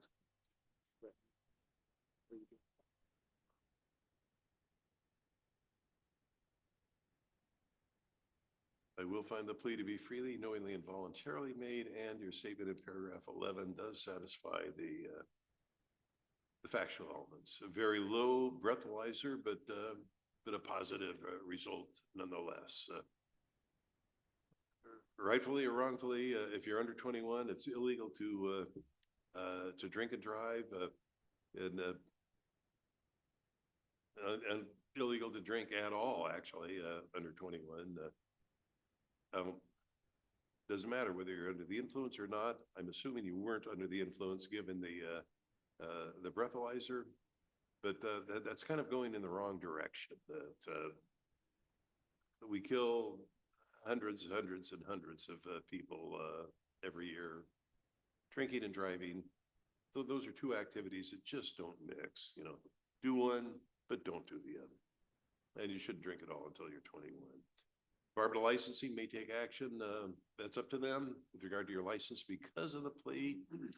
The recommendation is 80 days in jail, all suspended on the conditions of no alcohol or drug ingestion, and don't drive without a license and insurance.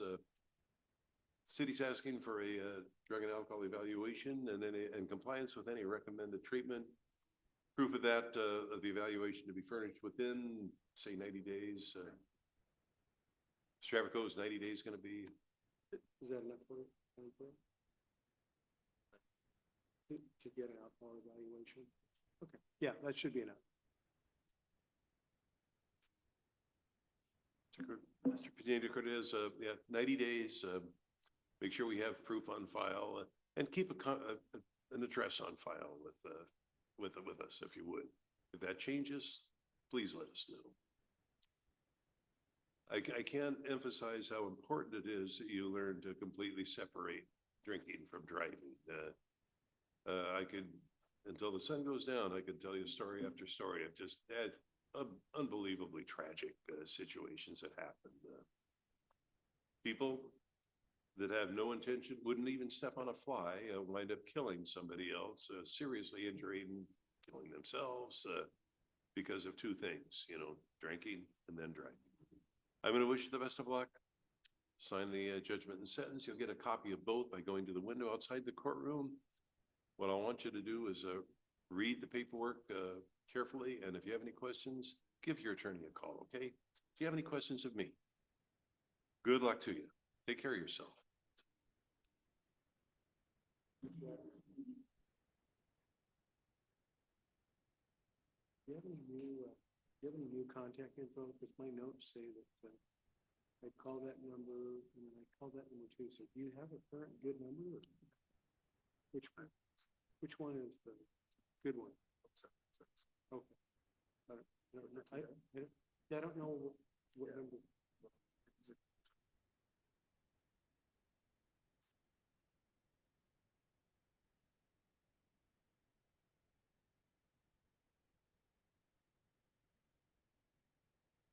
Today's your first appearance, I think, after a one.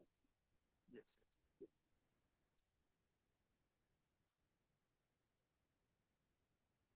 Oh.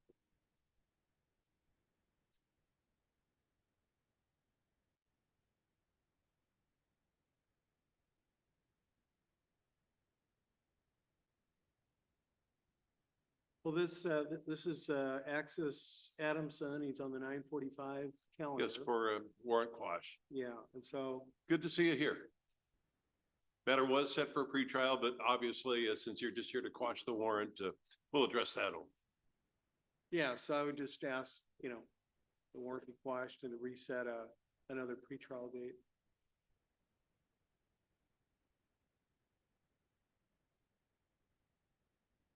How far out would you like to go? 4 weeks. And I'll give you a call.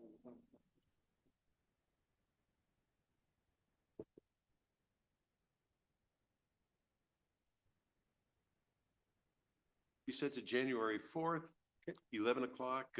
Important that you be here. Stay in touch with your attorney. I realize, cars break down. People get sick, but if there's some reason you can't appear, don't just drop out of sight. Let us know.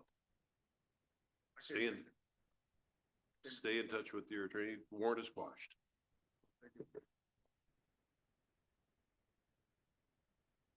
Notice of the hearing you can get at the at the window.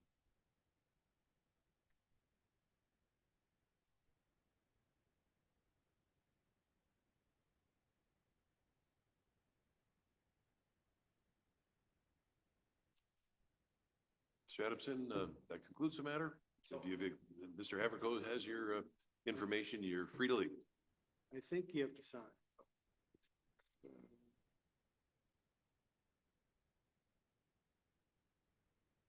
Sign.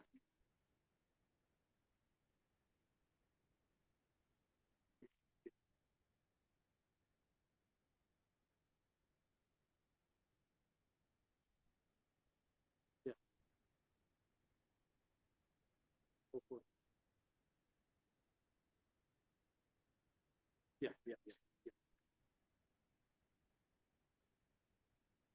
Mr. Adamson, take care.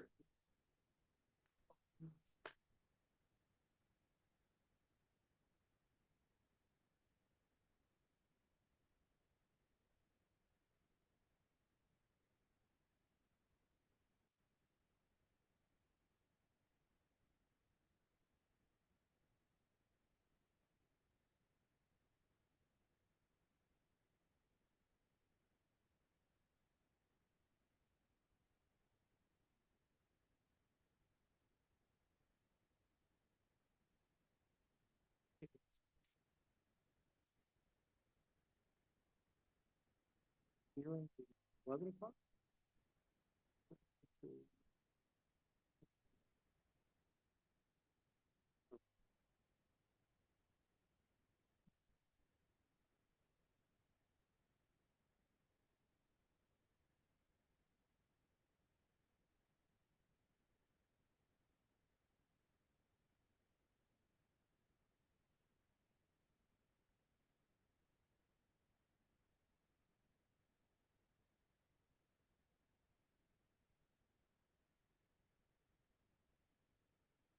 This is Lena Ortega. We're going to be submitting a motion for a continuance. Morning, ma'am.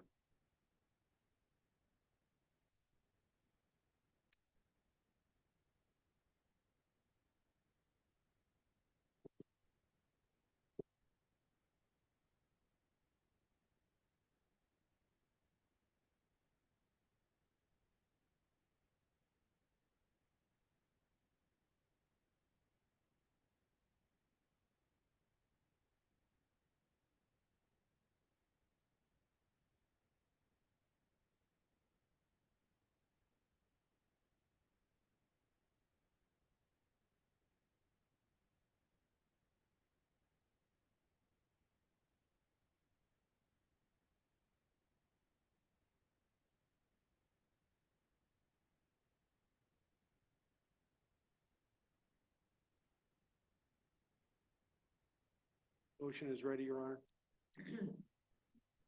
Fighting my way back to the Gotcha. dashboard. For the record, your name is Lena Ortega? At the request of your attorney, Ms. Ortega, so we're gonna reset the matter. And how far out would you like to go, Mr. Averville? We did a long waiver. She's just gonna give me some information, so 4 weeks or more. It's up. Just pick. January 18th, maybe? Sure. Let's go to January 18th. Mr. Ortega, stay in touch with Mr. Averco and make sure he has your contact information. Your address changes, let us know. Resetting the matter to January 18th. Signing the order for that. Want you to get a copy of that. That's at, yeah, you can get that at the window outside the courtroom and to your left. Any questions at all? No. I want to thank you for your patience. We'll see you back here next year. Good luck. Oh, sure. Yeah. Okay, all right. Let's see.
Back on record for the pre-trials, Mr. Haverko, I'm going to defer to you for the order in which cases are called. Thank you. One second. Here.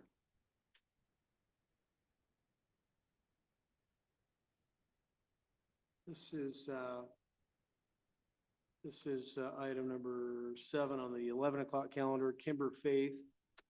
She comes before the court on a pretrial hearing for a theft charge. So over a couple years old, it's back in 2021. Anyway, parties have reached an agreement. She's electing to enter a straight plea of guilty to the charge. The recommendation is going to be all suspended time, suspended for 12 months on the condition that she have no new criminal law violations. She is homeless and lives in essentially a camp in some woods sort of next to and behind Fatso's Bar and Grill in Olympia. So based on her indigency, the city's not going to ask for court costs. Morning, ma'am. If I heard correctly, your full name is Lydia Marcela Gutierrez Vega. Oh, no, this is Kimber Faith, Judge. Pardon? Last name Faith? Last name? Faith, yeah. First name Kimber. Yep. Yep. Misunderstood. Yeah. Kimber Marie Faith. You disagree with anything at all Mr. Haverko just said? Get back to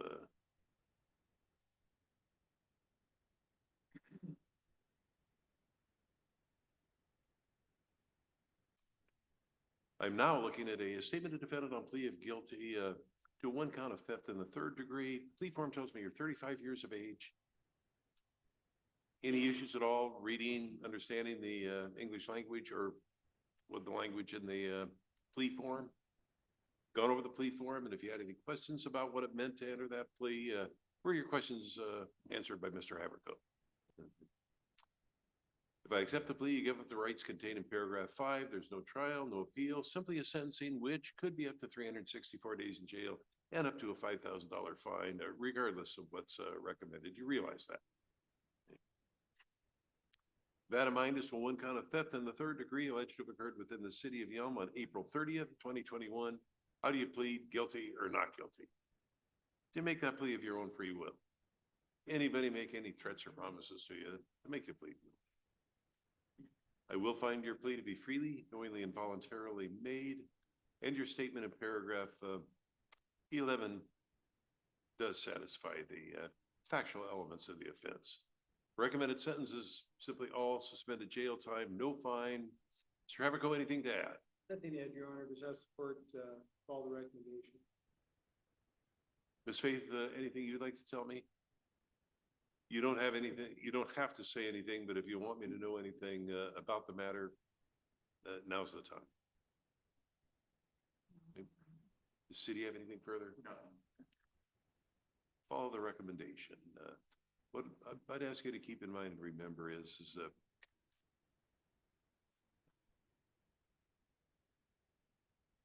Mr. Walmart or Mr. Safeway or Mr. whatever is not hurt by this. Stores know they're going to have leakage, shrinkage, I think they call it.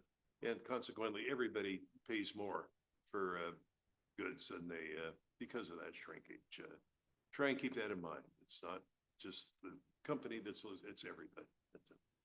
I'm going to wish you the best of luck. It sounds like you're kind of on hard times right now. I'm hoping that changes.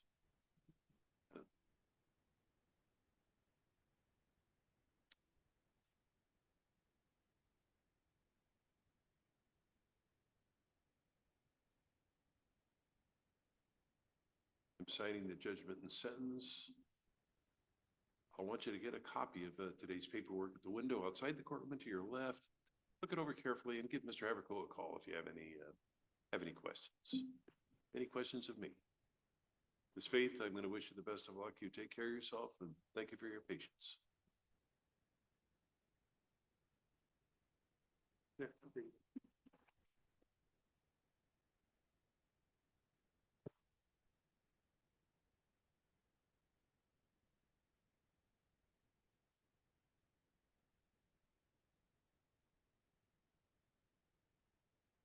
See if Selena Menish, AKA Navarro.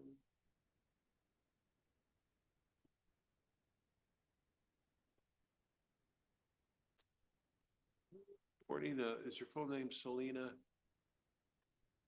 Marie Menish? Yes. Turn to your attorney. Sign here. Signing the petition. She's gonna be petitioning the court for a deferred prosecution. Ms. Menish, I'm reviewing the petition. There's a lot of form language in there, but there's The report, has her maiden name or on the docket, she's managed, and the report says it's not.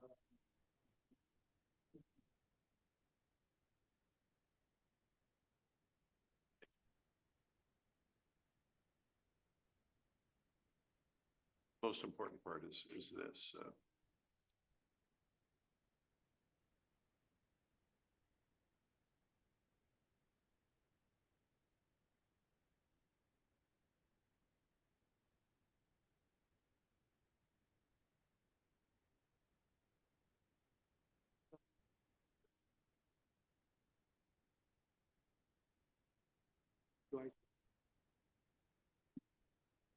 I wasn't sure if I don't do these that often. Oh, okay. Okay. Okay. Oh, okay.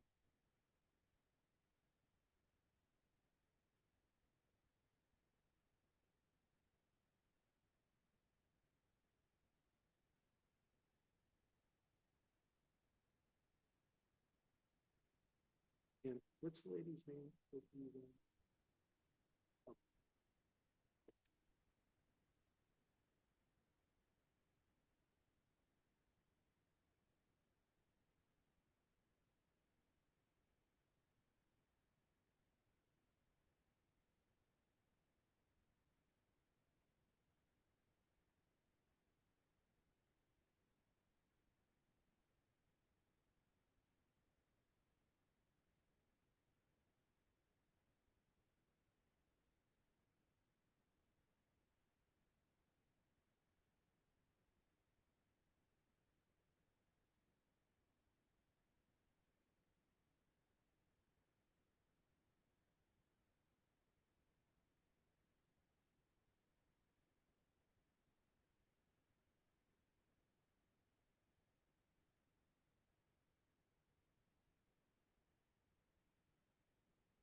Sign in this pad goes for the order.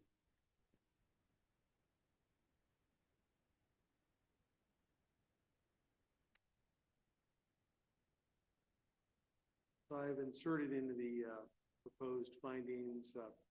She had the evaluation through Northwest Resources authored by Don Barnett. We're gonna treat this as a no test, and I've inserted the mandatory minimum were revoked, which it looks 90. like she's looking at night, if she were convicted of this for revocation, it'd be 90 days in jail and a $1,245 fine. I followed that as best as I could. Okay. Ms. Menish, I've reviewed the petition and the proposed findings. Anything you'd like to tell me? The deferred prosecution it's not a way out of anything. I'm glad when somebody says, hey, look, there's something about my life I've got to change, I've got to deal with. If I don't, things are going to get worse. They're not going to get better. I want them to get better. That's what you're doing here. And to do that, in the situation you're in, you're pretty much in need of guidance. And Northwest Resources will give that to you in the form of a treatment. This is kind of, I think, in my opinion, kind of a harder path to follow. I've had people choose to spend 2 years in jail with DUIs rather than engage in treatment of any kind. I admire you for that, but I'm hoping that you'll follow through with the treatment as you're required to do so, and complete the program. And if you don't, the consequences are horrible. It starts with a mandatory minimum. Doesn't need to be the minimum, but just the mandatory minimum. There's a clear distinction there. A lot of judges impose a year when the mandatory minimum is far less than that. Sign the order, giving you the deferral in the matter. Follow through. We need monthly reports from the treatment agency, which is Northwest Resources. Stay in touch with Mr. Haverco. Make sure you advise him and us of any change in address. At this point, all I can do is wish you the best of the luck. You've gone through the eval process, and so you know what you're getting into. Department of Licensing, that's just something you're going to have to deal with. Signing off on the order, all I can do is wish you good luck, and I do so. Take care of yourself, and hopefully you'll look back on this incident as one to smile about a little bit, but to be forgotten. Good luck to you. Look, yeah, just before you take off, the clerk's window, should be. Yeah. Yes, Ms. Menace, you definitely get a copy of the paperwork at the window outside and to your left. Look it over carefully, and if there's anything that's confusing to you or something, give Mr. Haverco a call. Take care. Sorry.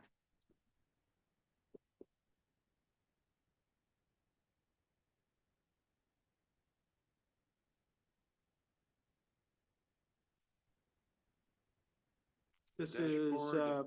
tenant on the 11 o'clock calendar, Melanie Maderos. Morning, ma'am. Full name Melanie Louise Medeiros. If I mispronounce the name, I apologize. She's gonna enter a straight plea. Let me double check that. Let me look at my notes. Medeiros, I am looking at the statement of defendant on plea of guilty to. Right, she's gonna enter a straight plea to the charge. City's recommending just suspended jail time. I'll suspend it for 12 months on the condition of no new criminal law violations and pay a $250 court fee.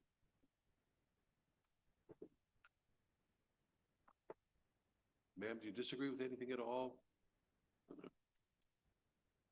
Looking at now, a statement of defendant on plea of guilty to one count of theft in the third degree identifies you, full name of Melanie Louise Medeiros.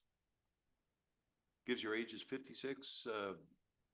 Any problem at all reading, understanding the plea process with your attorney? If I accept the plea, you give up the rights contained in paragraph 5. There's no trial, no appeal, simply a sentencing which could be up to 364 days in jail and or a $5,000 fine, regardless of what's recommended. So,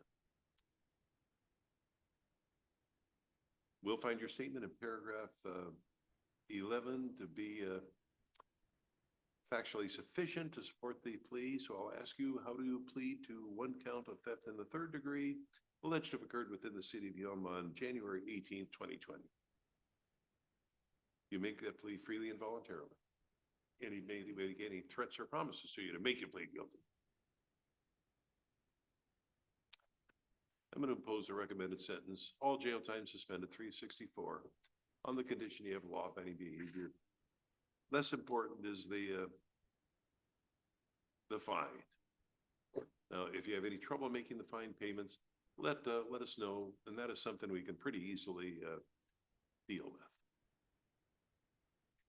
Medeiros, any question at all? I'm going to wish you good luck.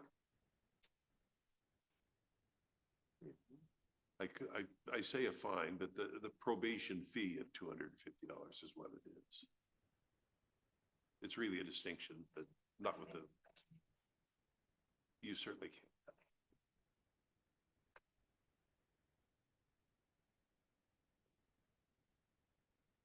Oh, yeah. Oh, sure. Yeah. He's gonna let you free to go here in a second. Is she free to go yet, Judge, or are you still? Oh, absolutely. Okay.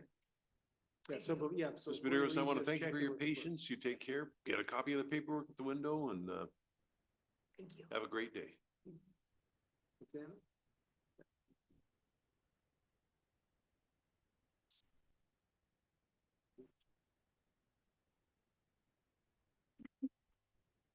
Almost there. This is your jury trial. Let's sign that.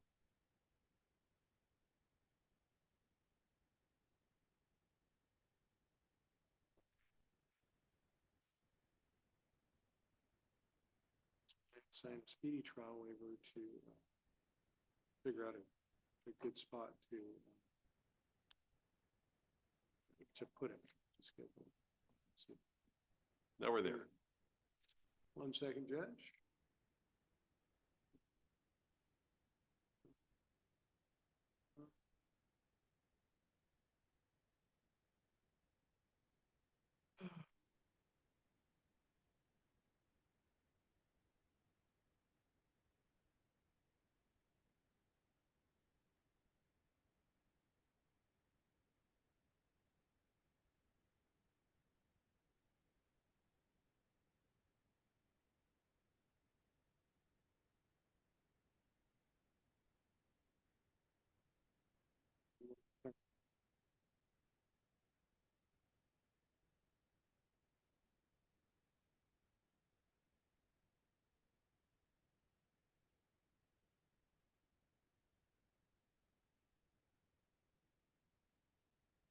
So in Oak Courts is a motion for continuance and also a jury trial waiver. So ultimately. And your and it- client is? Oh, I apologize, Judge. I need to know who you are, ma'am. You mean you didn't know? I know. I'm sorry. This is Xana Trapp. She's on the 11 o'clock calendar. That would be helpful to tell you who the defendant is. I'm looking at a motion to, Ms. Trapp, good morning. For the full record, is your full name Xana, middle initial D, Trapp? We just have a combination of documents, motion for continuance, essentially to file a speedy trial waiver, and also a waiver of jury trial as well. So we're looking at some point, somewhere where it's convenient for the city to slot the case for a, bench trial over the noon hour. And, so I don't know if we want to set a, Typically, we set two dates, yeah. one. trial Yeah. confirmation and then a bench trial date. The getting ready for trials, kind of a process. We want to make sure everybody's on the same page. So we set a confirmation date. It's 2 dates, basically.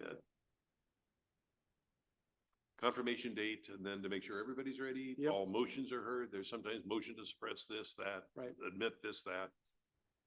Before we get. I don't think we need any, I don't think we need another pretrial because of the nature of the case, I don't anticipate that the defense is going to file any kind of a motion. And probably not even a witness list, but if there is, I'll file that. But I don't think we're going to need a separate date for any kind of a As long as hearing. each side knows what the other side is doing. Exactly. That's all that's important to me. So that's, yeah, we're not really continuing the matter. We're just resetting that I always call it combination. Right. Pre-trial confirmation. right. As you never know what So maybe you just pick some dates where we'll have time. and I tried to do something here and I get the computer making noises at me. That's it. This one.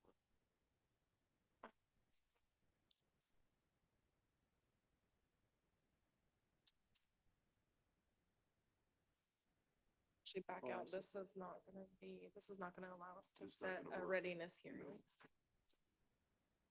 That does speedy trial. So then I'm gonna put in dates in that one. Okay, we got it.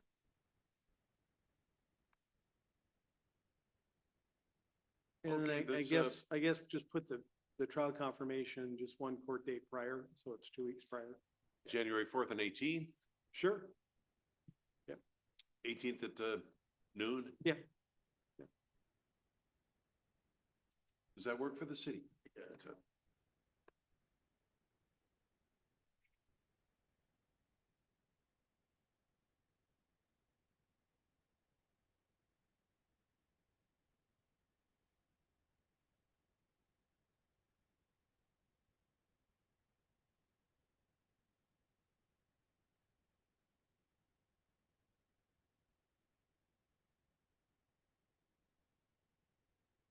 If you may have noticed, there's a lot of blanks to fill Yeah, in.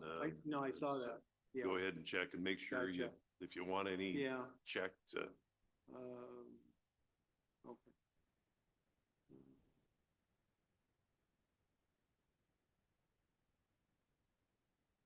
I would just probably, in the city, if you have, I look don't, over the I order. don't, see if I there's mean, any. I was gonna say, I don't have any reason to believe the discovery is not complete. As far as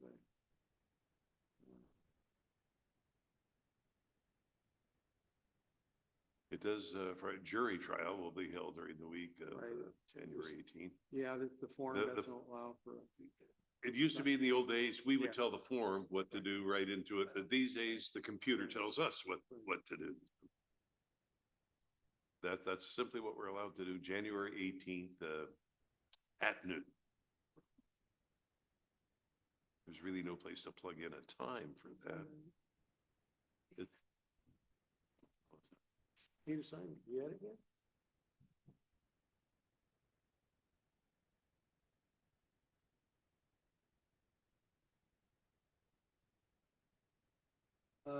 I and the defendant have signed the pretrial order.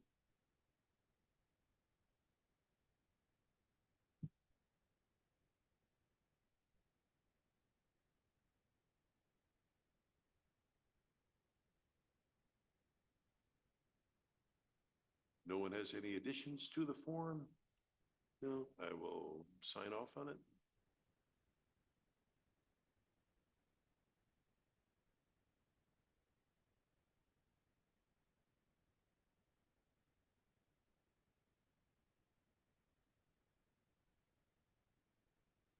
Done. Scrap, that concludes the matter. You can get a copy of the, today's order at the window outside the courtroom to your left. Get that before you leave and we'll see you back here, well, next year, January 4th. Take care. Next matter will be, Cyrus Rosnick.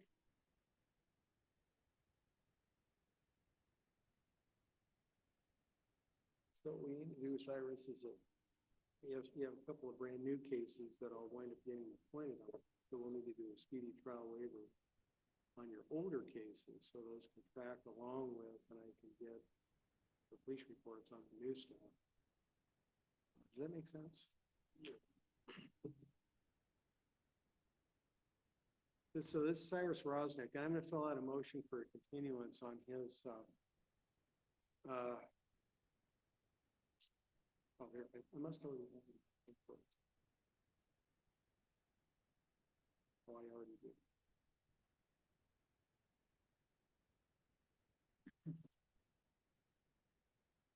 They have it. Go ahead and sign here.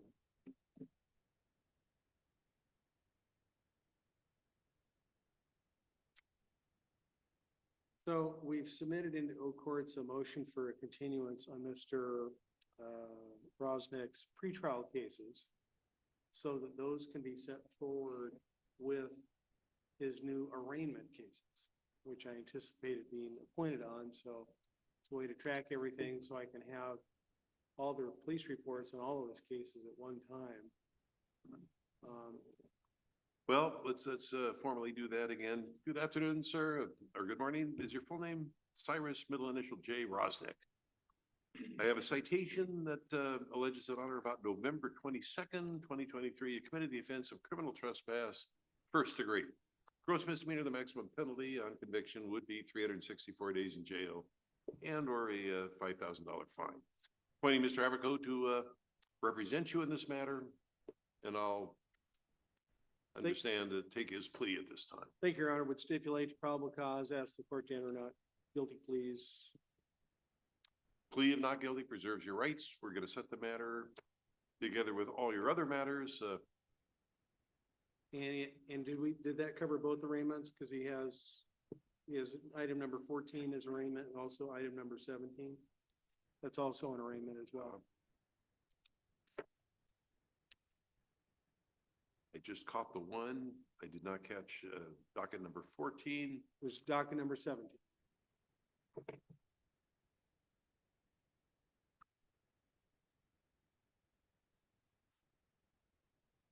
Docket number 7? 17.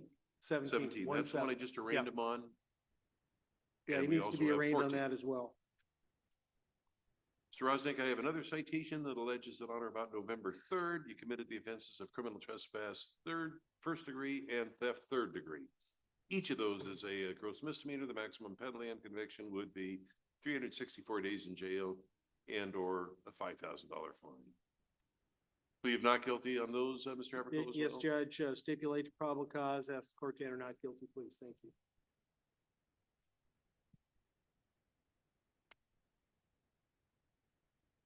I know last time we talked, you didn't have a phone. Do you have a phone now or no? Or... Okay. That'd be helpful. Yeah.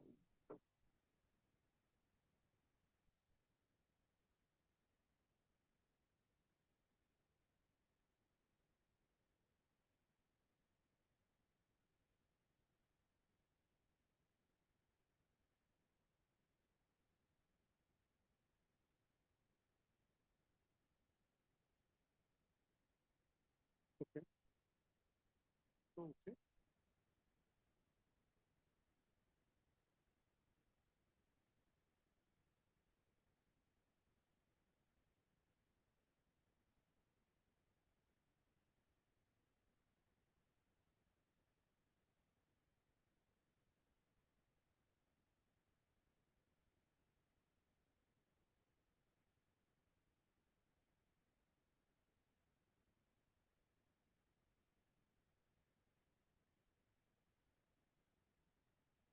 Mr. Rosnick, you now have, I think, 1, 2, 3, 4, 7. You're now taking up more than one full page of the docket. There's a number of judges who would simply have you held in custody on high bail. You keep getting out, you keep reoffending, you keep going back.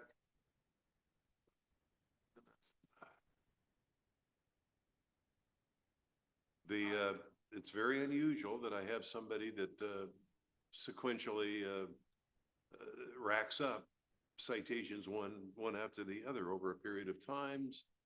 I'm going to trust to discussions between you and your attorney as to what it's going to take to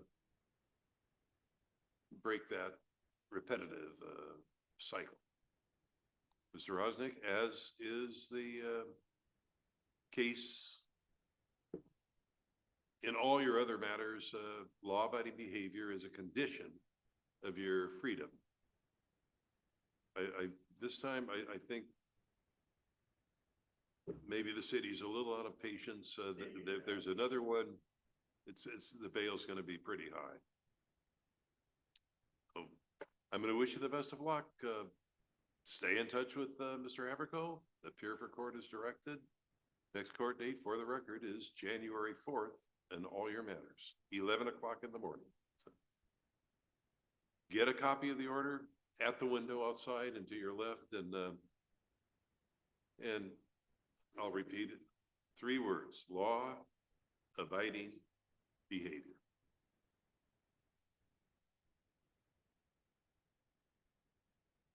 Yep. Good to go. Reluctantly, yes. So, Oh, no, street.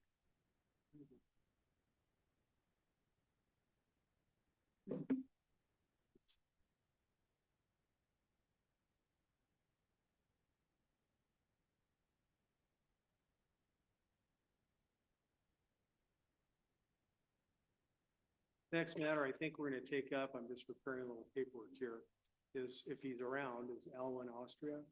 He's. they had a hand raised in the Oh. back. Okay. Oh, sure. Well, we need to meet, or we can reset if you and I have.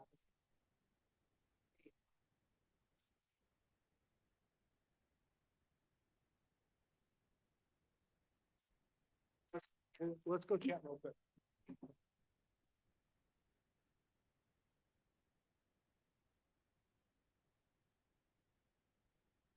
We do have Alwana Austria, and that's in connection with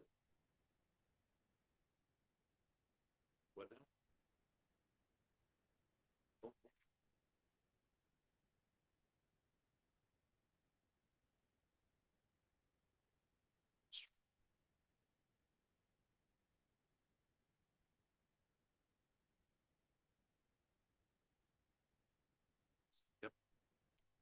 docket number 3.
Paige Franzak.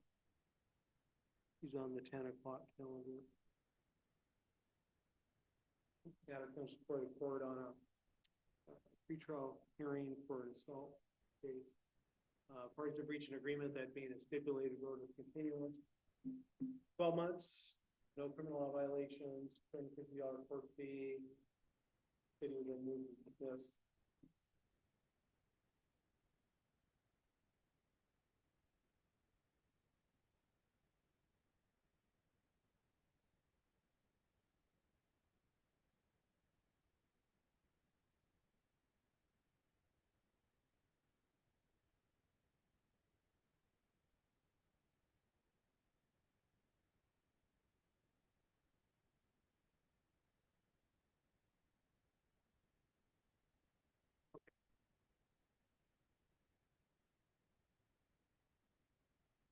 So this is, Judge, this is Paige Franzak. We've put in a stipulated order of continuance into the old court system and ready to proceed. For the record, ma'am, is your first or your full name Paige Brooke Llewellyn Franzak? I'm looking at the stipulated order of continuance. It's basically a contract between yourself and the city negotiated by your attorney under the terms of which case can go away, be dismissed down the road if you comply with certain conditions. The most important of those conditions is stay out of trouble, law-abiding behavior. There is a $250 fee that goes with the monitoring fee that goes with that. Now, in return for the agreement, you've given up your rights to go to trial. If there's a violation of the agreement and the city proves that, we'll have a hearing based on the police reports, and that would most certainly, almost certainly result in a conviction and the possibility of a substantial jail time, up to 364 days in jail. I'm going to wish you the best of luck with this, Ms. Franzak. I'm hoping that a year from now, we'll be able to simply review the file, dismiss the case, and close it. Any questions at all? Pardon? Well, you will have court again if the city alleges you violated, or there's a problem with the fine payments, which we're setting at $25 a month. As long as you're out of trouble, there's not going to be any further court appearances. But in case there's a problem, I want you to keep on file, and that's one of the conditions, keep on file your current address, contact information.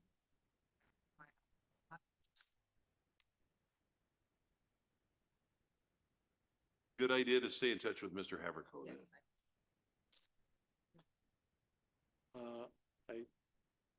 I don't, but just talk to the clerk. She'll give you my info.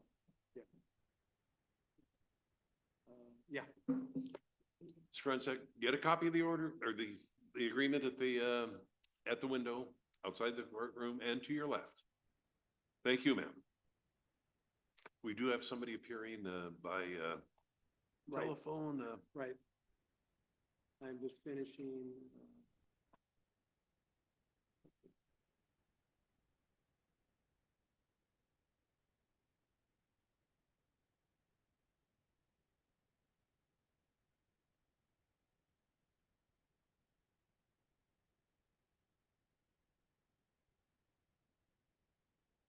In Austria. Right. Shall we call that better now?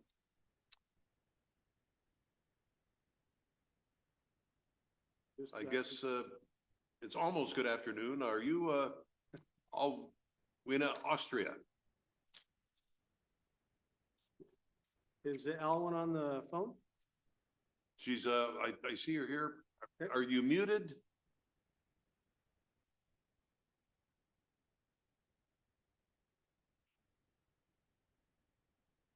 She appears to be talking, yeah,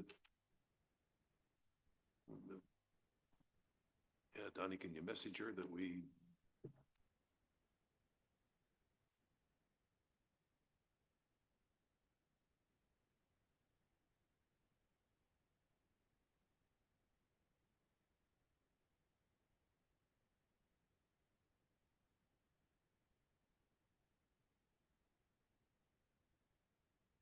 I can't barely, can you hear me now, maybe?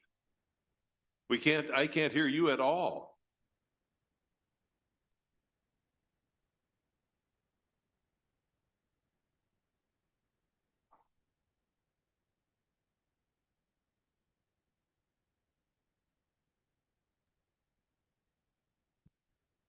If you can hear me clearly, could you nod?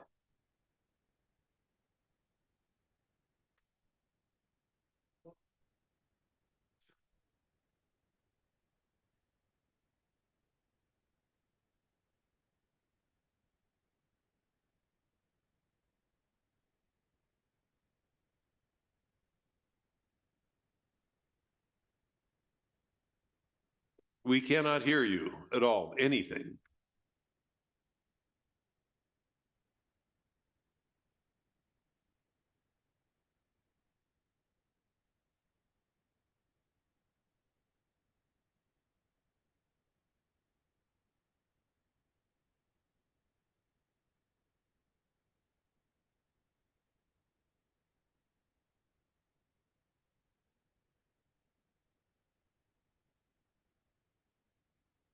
Well,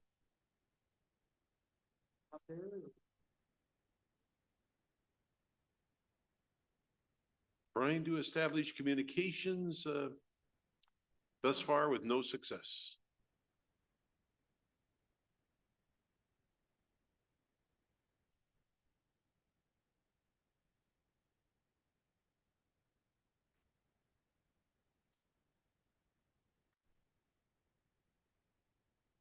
We're still not hearing anything from you.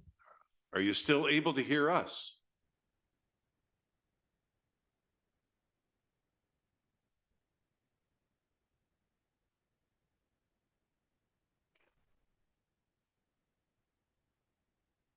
Can you call? Yep. Yeah. Yeah. Give me a second here, Doug. Let me call. She may be calling Oh, in. okay.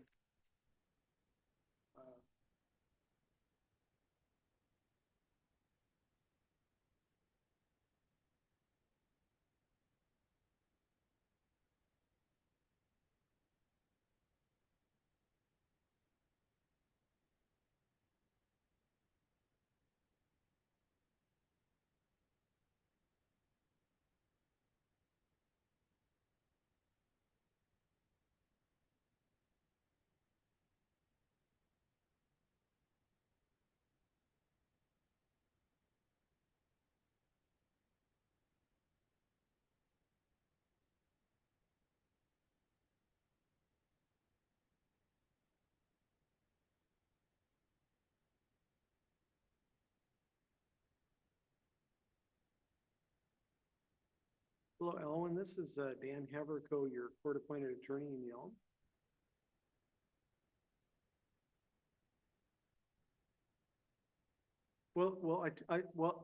I tell you, since I'm able to get you on the phone here, why don't I put the phone on speaker, and then the judge can kind of talk to you through my phone, and prepared a plea statement for you, and maybe we can take care of it that way. Is that okay?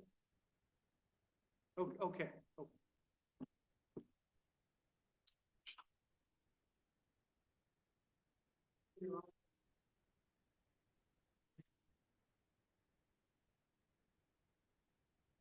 Are you able to hear me now? Could you say so? I heard a hello. Would you confirm, state your full name, please? I will turn to Mr. Haverco for the status of the matter.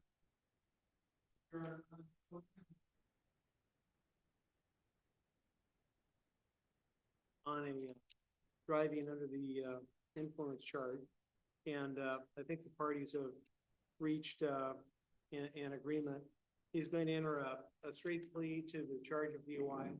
We're going to treat it as a no test DUI, which would then invoke the mandatory minimums of 1 day in jail, which I think the parties would agree that he could have credit. There's a $990.50 fine, and then all the other usual conditions: alcohol, drug evaluation, comply with any recommended treatment, The victim impact panel, don't drive without license and insurance. No new criminal law violations. And, again, also, I think I meant to do in addition to the evaluation, do the, victim impact panel as well within either 90 or 120 days. Thank you, Mr. Haverco. I am looking at a statement of defendant on plea of guilty to one count of driving while under the influence of intoxicants. Are you still able to hear me, Alwyn Austria? This plea of guilty form tells me you're 42 years of age. Any problem at all understanding the plea process, going through it with your attorney? Do you have any questions of me or your attorney that you'd like answered at this time regarding this entire process?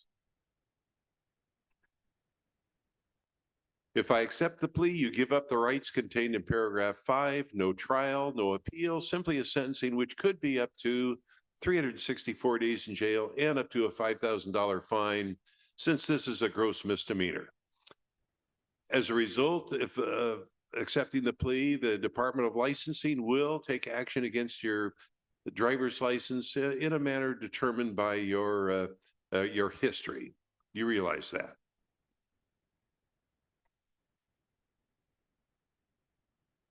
That's between you and the Department of Licensing.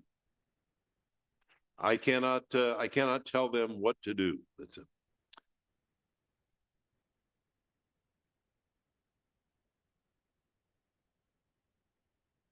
That matters a lot to me. That matters a lot to me. I'm hoping that you maintain contact. There's been problems before with treatment. I hope that this treatment is meeting with success. As to one count of driving while under the influence alleged to have occurred within the city of Yelm on April 25th, 2020, how do you plead guilty or not guilty? Do you make that plea of your own free will? Anybody make any threats or promises to you to make you plead guilty? I'll find the plea to be freely, knowingly, and voluntarily made, and your statement in paragraph 11 of the plea form does satisfy the factual elements. I've heard the recommendation of the parties.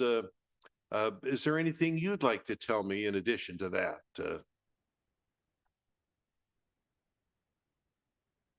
I am going to follow the recommendation. 364 days in jail with 363 days suspended. I'm giving you credit for 1 day served in view of the fact that your presence in treatment. There is a mandated $990.50 fine that I have to impose. You can make payments on that. The required treatment is drug and alcohol evaluation. We've been in that direction several times, but file proof with that. Keep us in touch with how you're doing down there, okay? Any questions at all? Mr. Haverco, anything further? What we will do is send to you a copy of the paperwork generated by today's hearing. Now, if you have any questions about that, I want you to call your attorney, okay? I'm going to wish you the best of luck. It looks like you're seriously addressing treatment. I'm hoping you come out of that and lead a very good life from here on out, okay? Take care of yourself.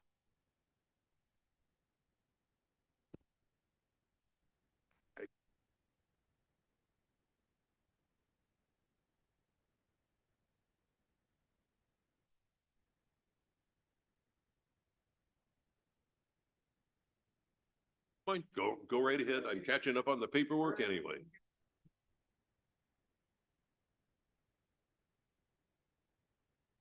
We do have a lawyer on that we can deal with. Okay. For Perfect.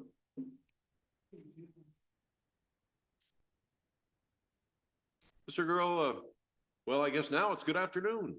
Good afternoon, Your Honor. finishing up some paperwork here. Sure.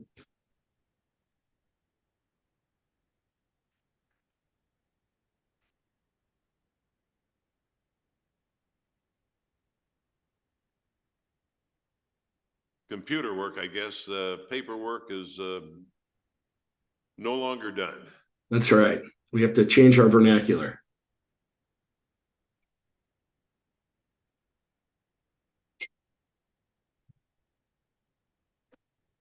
Back to the dashboard. We'll address your matter now.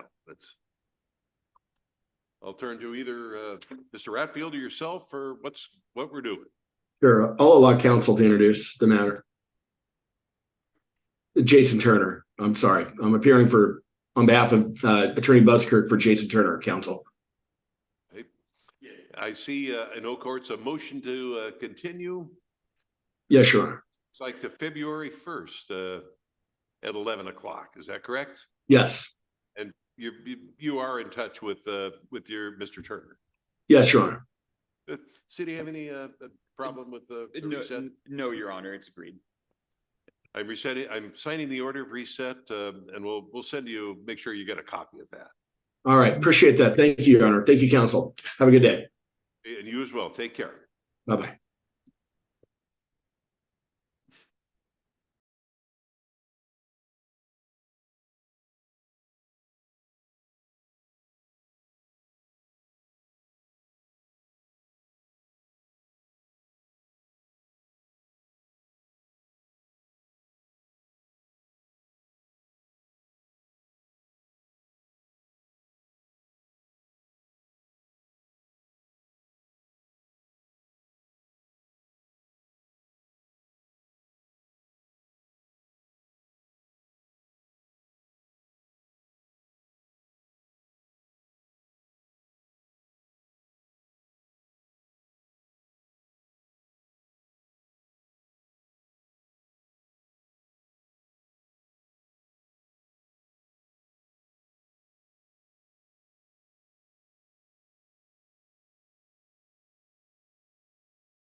She's on the calendar.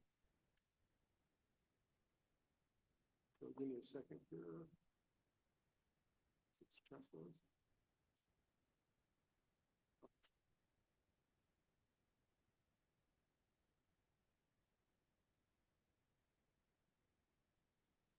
One time.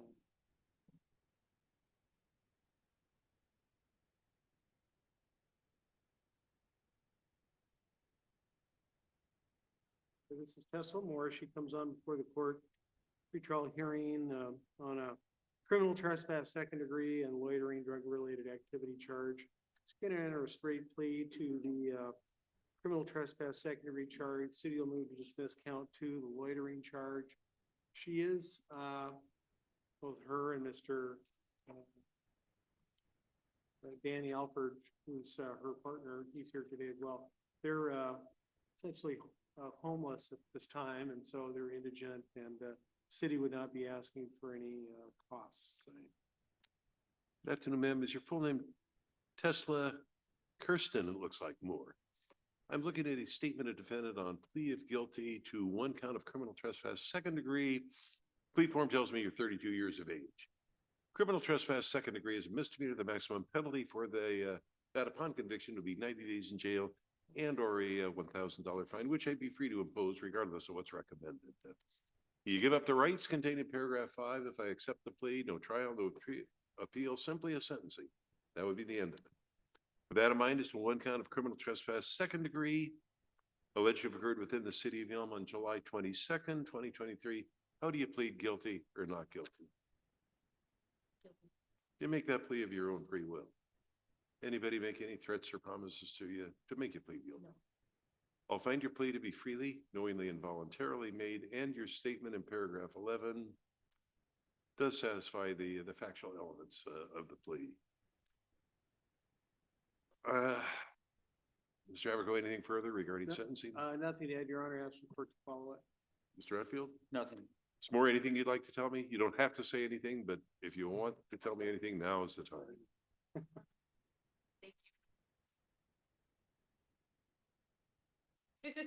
I'm hoping that is the case. I'm going to follow the recommendation. 90 days, all suspended on the condition you have law-abiding behavior. The homeless situation is one that's sometimes hard to deal with. I'm hoping you get that resolved before too long. And the drugs, I'm not going to comment at length on that, but I like to see people save their own lives. I know of too many people, including relatives, that aren't here anymore because they died of it. I think I read recently over 650,000 people have OD'd terminally over the last few years on this what they're calling the opioid crisis. I'm going to wish you the best of luck, Ms. Moore. It's going to take a minute to complete the paperwork on it. What I want you to do is get a copy of today's paperwork at the window outside the courtroom and to your left. Review it carefully, and if you have any questions, give Mr. Aberco a call. Good luck to you. Take care of yourself.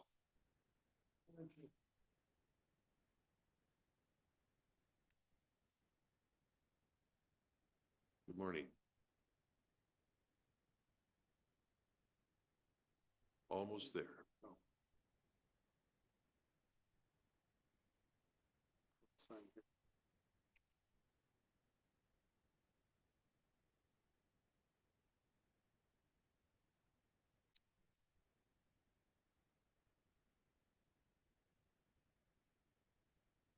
Ready. Thank you, Judge. So this is Danny Alford. He is item numbers 1 and 2 on the 11 o'clock calendar. He has 2 matters. Well, actually, one matter is on for arraignment. So we would like to do that arraignment. Want to do that formally or resolve that? Well, yeah, I mean, we're going to resolve it all, but technically we probably should do an arraignment, I suppose. Okay, full name Danny Lee Alford. Yes.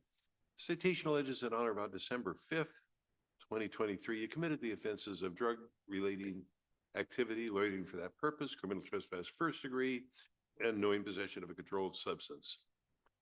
Those are gross misdemeanors. The maximum penalty and conviction for each of them would be 364 days and or a $5,000 fine. Appointing Mr. Africo to represent you on those as well.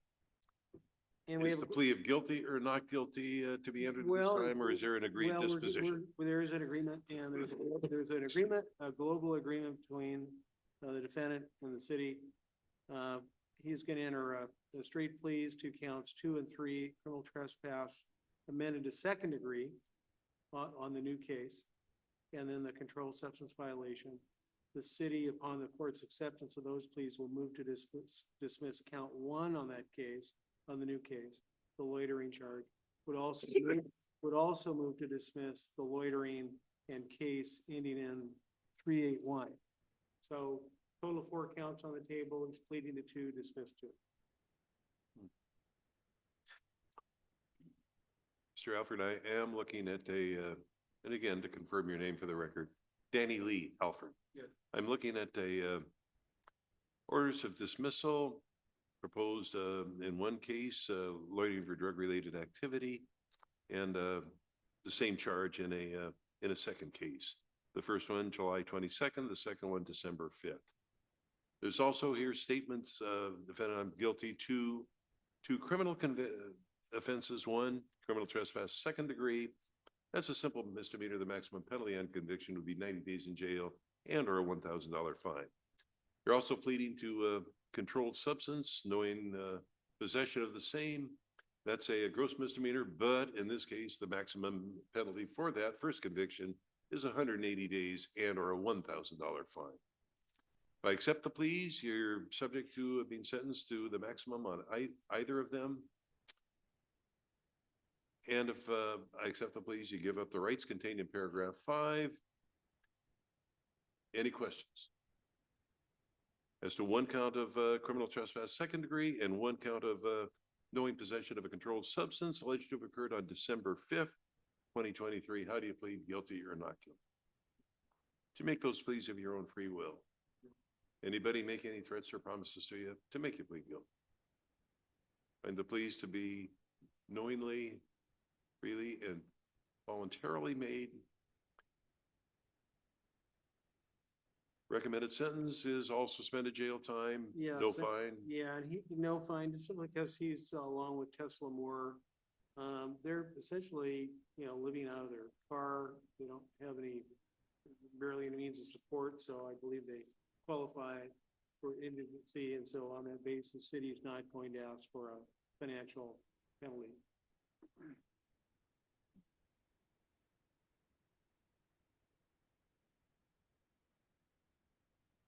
Mr. Alfred, I'm reviewing.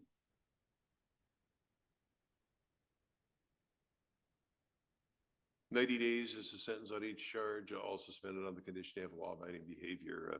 I'm hoping that you and your partner can get the homeless situation in order, but the controlled substances, they don't hurt, they don't help for any more than a few moments, and in the long run, they hurt you terribly. I'm hoping you get that under control. I can't force you to seek treatment, but I'm certainly encouraging you to do what you need to do. Any questions at all? Please get a copy of today's paperwork at the window outside the courtroom and to your left. Was that about the car?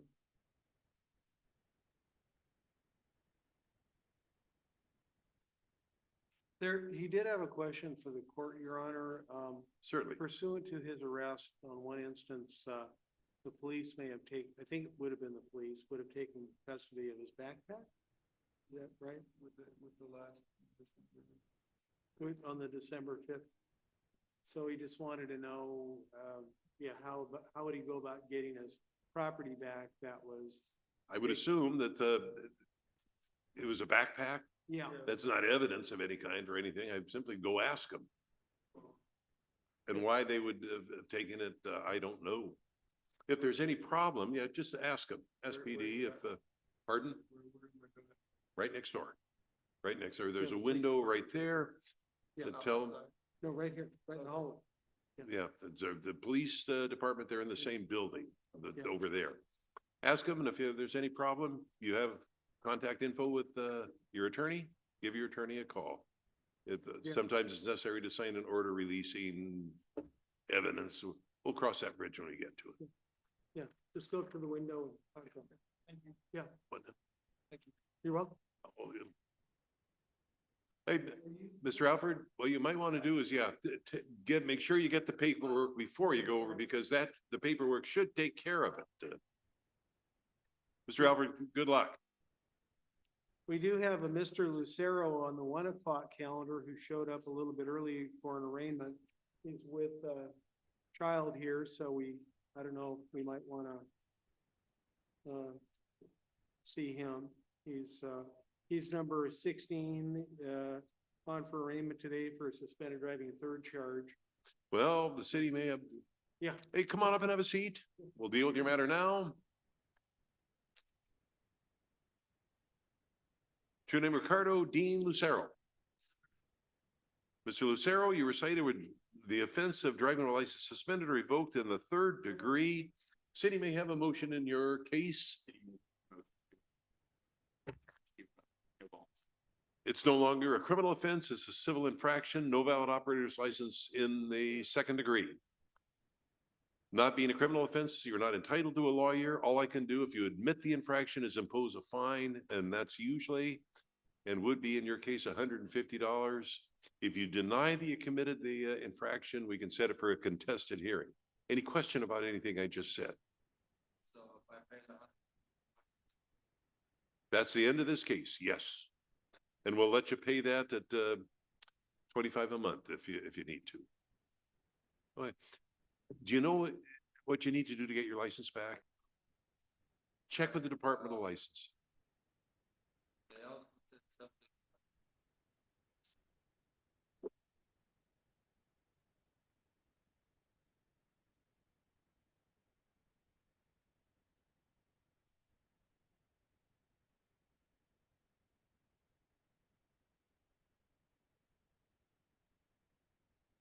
Certainly, That's the reason why they.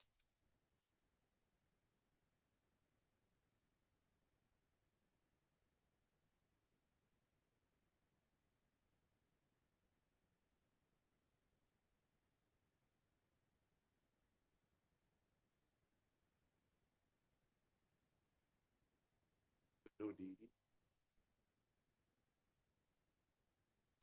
Sir.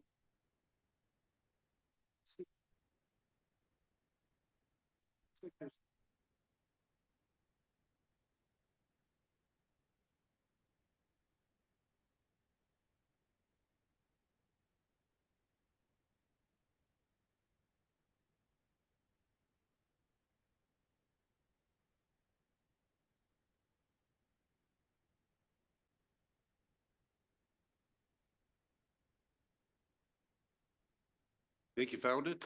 Yeah, he does have a warrant for assault with previous violence out of King County. King County. King County. Oh, Yeah. boy. They don't, oh, got it. So you need to call it King County District Court. Yeah. They probably don't. Right.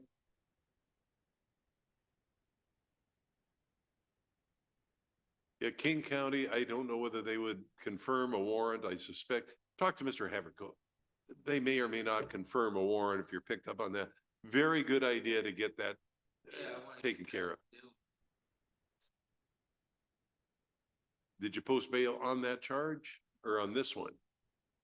This one, that bail will be exonerated. That's released with the dispute. We've taken care of this case. So that'll be released, but that doesn't help you with the warrant up in King County. That's the end of the case. You betcha. That's, and I wish I could do more about the 1 o'clock, but yeah, I've signed the infraction, or if you want to take care of that today, you can do that at the window outside the courtroom to your left. Mr. Lucero, I'm going to wish you the best of luck. And yeah, might be a good idea to take care of that as soon as you can. And good luck with your license.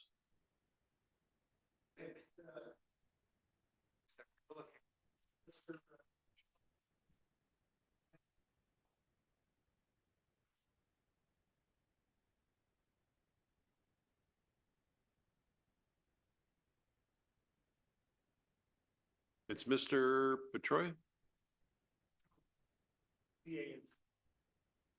I'm looking at the,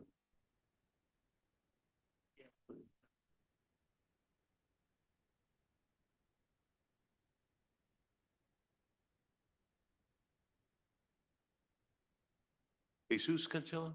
That's a, you were cited with, driving while license suspended, 3rd degree, and the city's amended it to a civil infraction. If you admit it, it's 150. Working on reinstatement, good. It's always, if you admit the infraction, 150, you get a copy of that at the window and you can pay it over fine if you need, but yeah, do what you can to reinstate. Take care of yourself.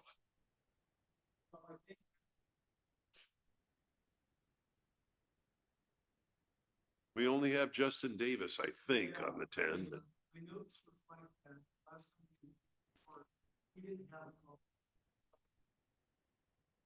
He's a hit and miss. He's not appeared before. He usually appears, but not always. He's been in warrant before. Justin Davis, city have a motion on. That's docket number 5, page 6.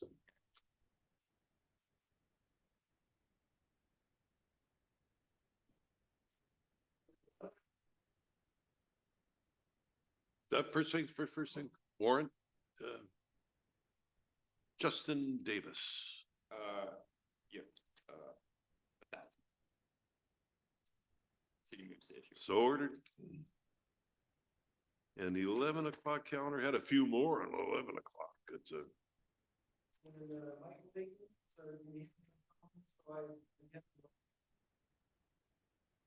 Box was checked. City wish warrant. Yes. 1,000. Yeah, city's leading. Got it. How about Steve Dungan? Mr. Dungan? I think I had spoken to him because I had a motion to continue road court, so. Yeah, you've got a. I did expect him here, but I don't have any information as to why. Well, that's a pretty good reason for not.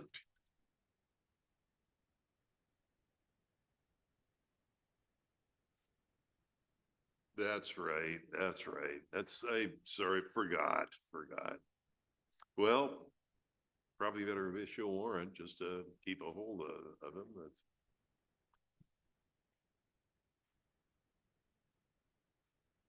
City wish warrant on Duncan. 1K each case. So ordered.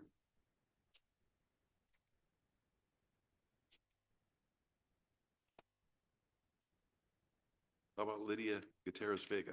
Well, I'd had contact with her, similar kind of situation. I prepared a police statement, placed in the note courts, and she's not here and don't have any information as to why not. Oh, boy, yeah. You have it in contact. City have a preference? You have been in contact, that's and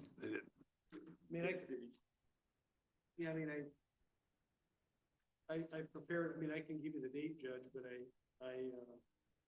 no, it don't matter. But I probably spoke to him within the last week or so because, You do have contact info. Why don't we continue it to January 4th? Let's just reset. Note the non-appearance. And reset it since you've been in contact. Let her know. We'll send her notice anyway, maybe. I think that's.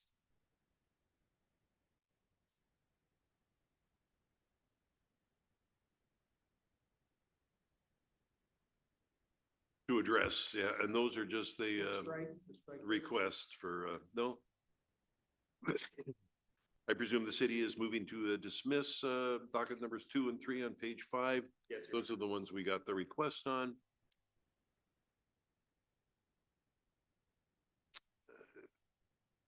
Docket number 2, Yelm versus Kenneth Seal, and docket number 3, Yelm versus Larry Young, both dismissed. They've sent the notice of imprisonment form, and given the nature of the cases, I think that's in the interest of justice. Dismiss. Dismiss and close.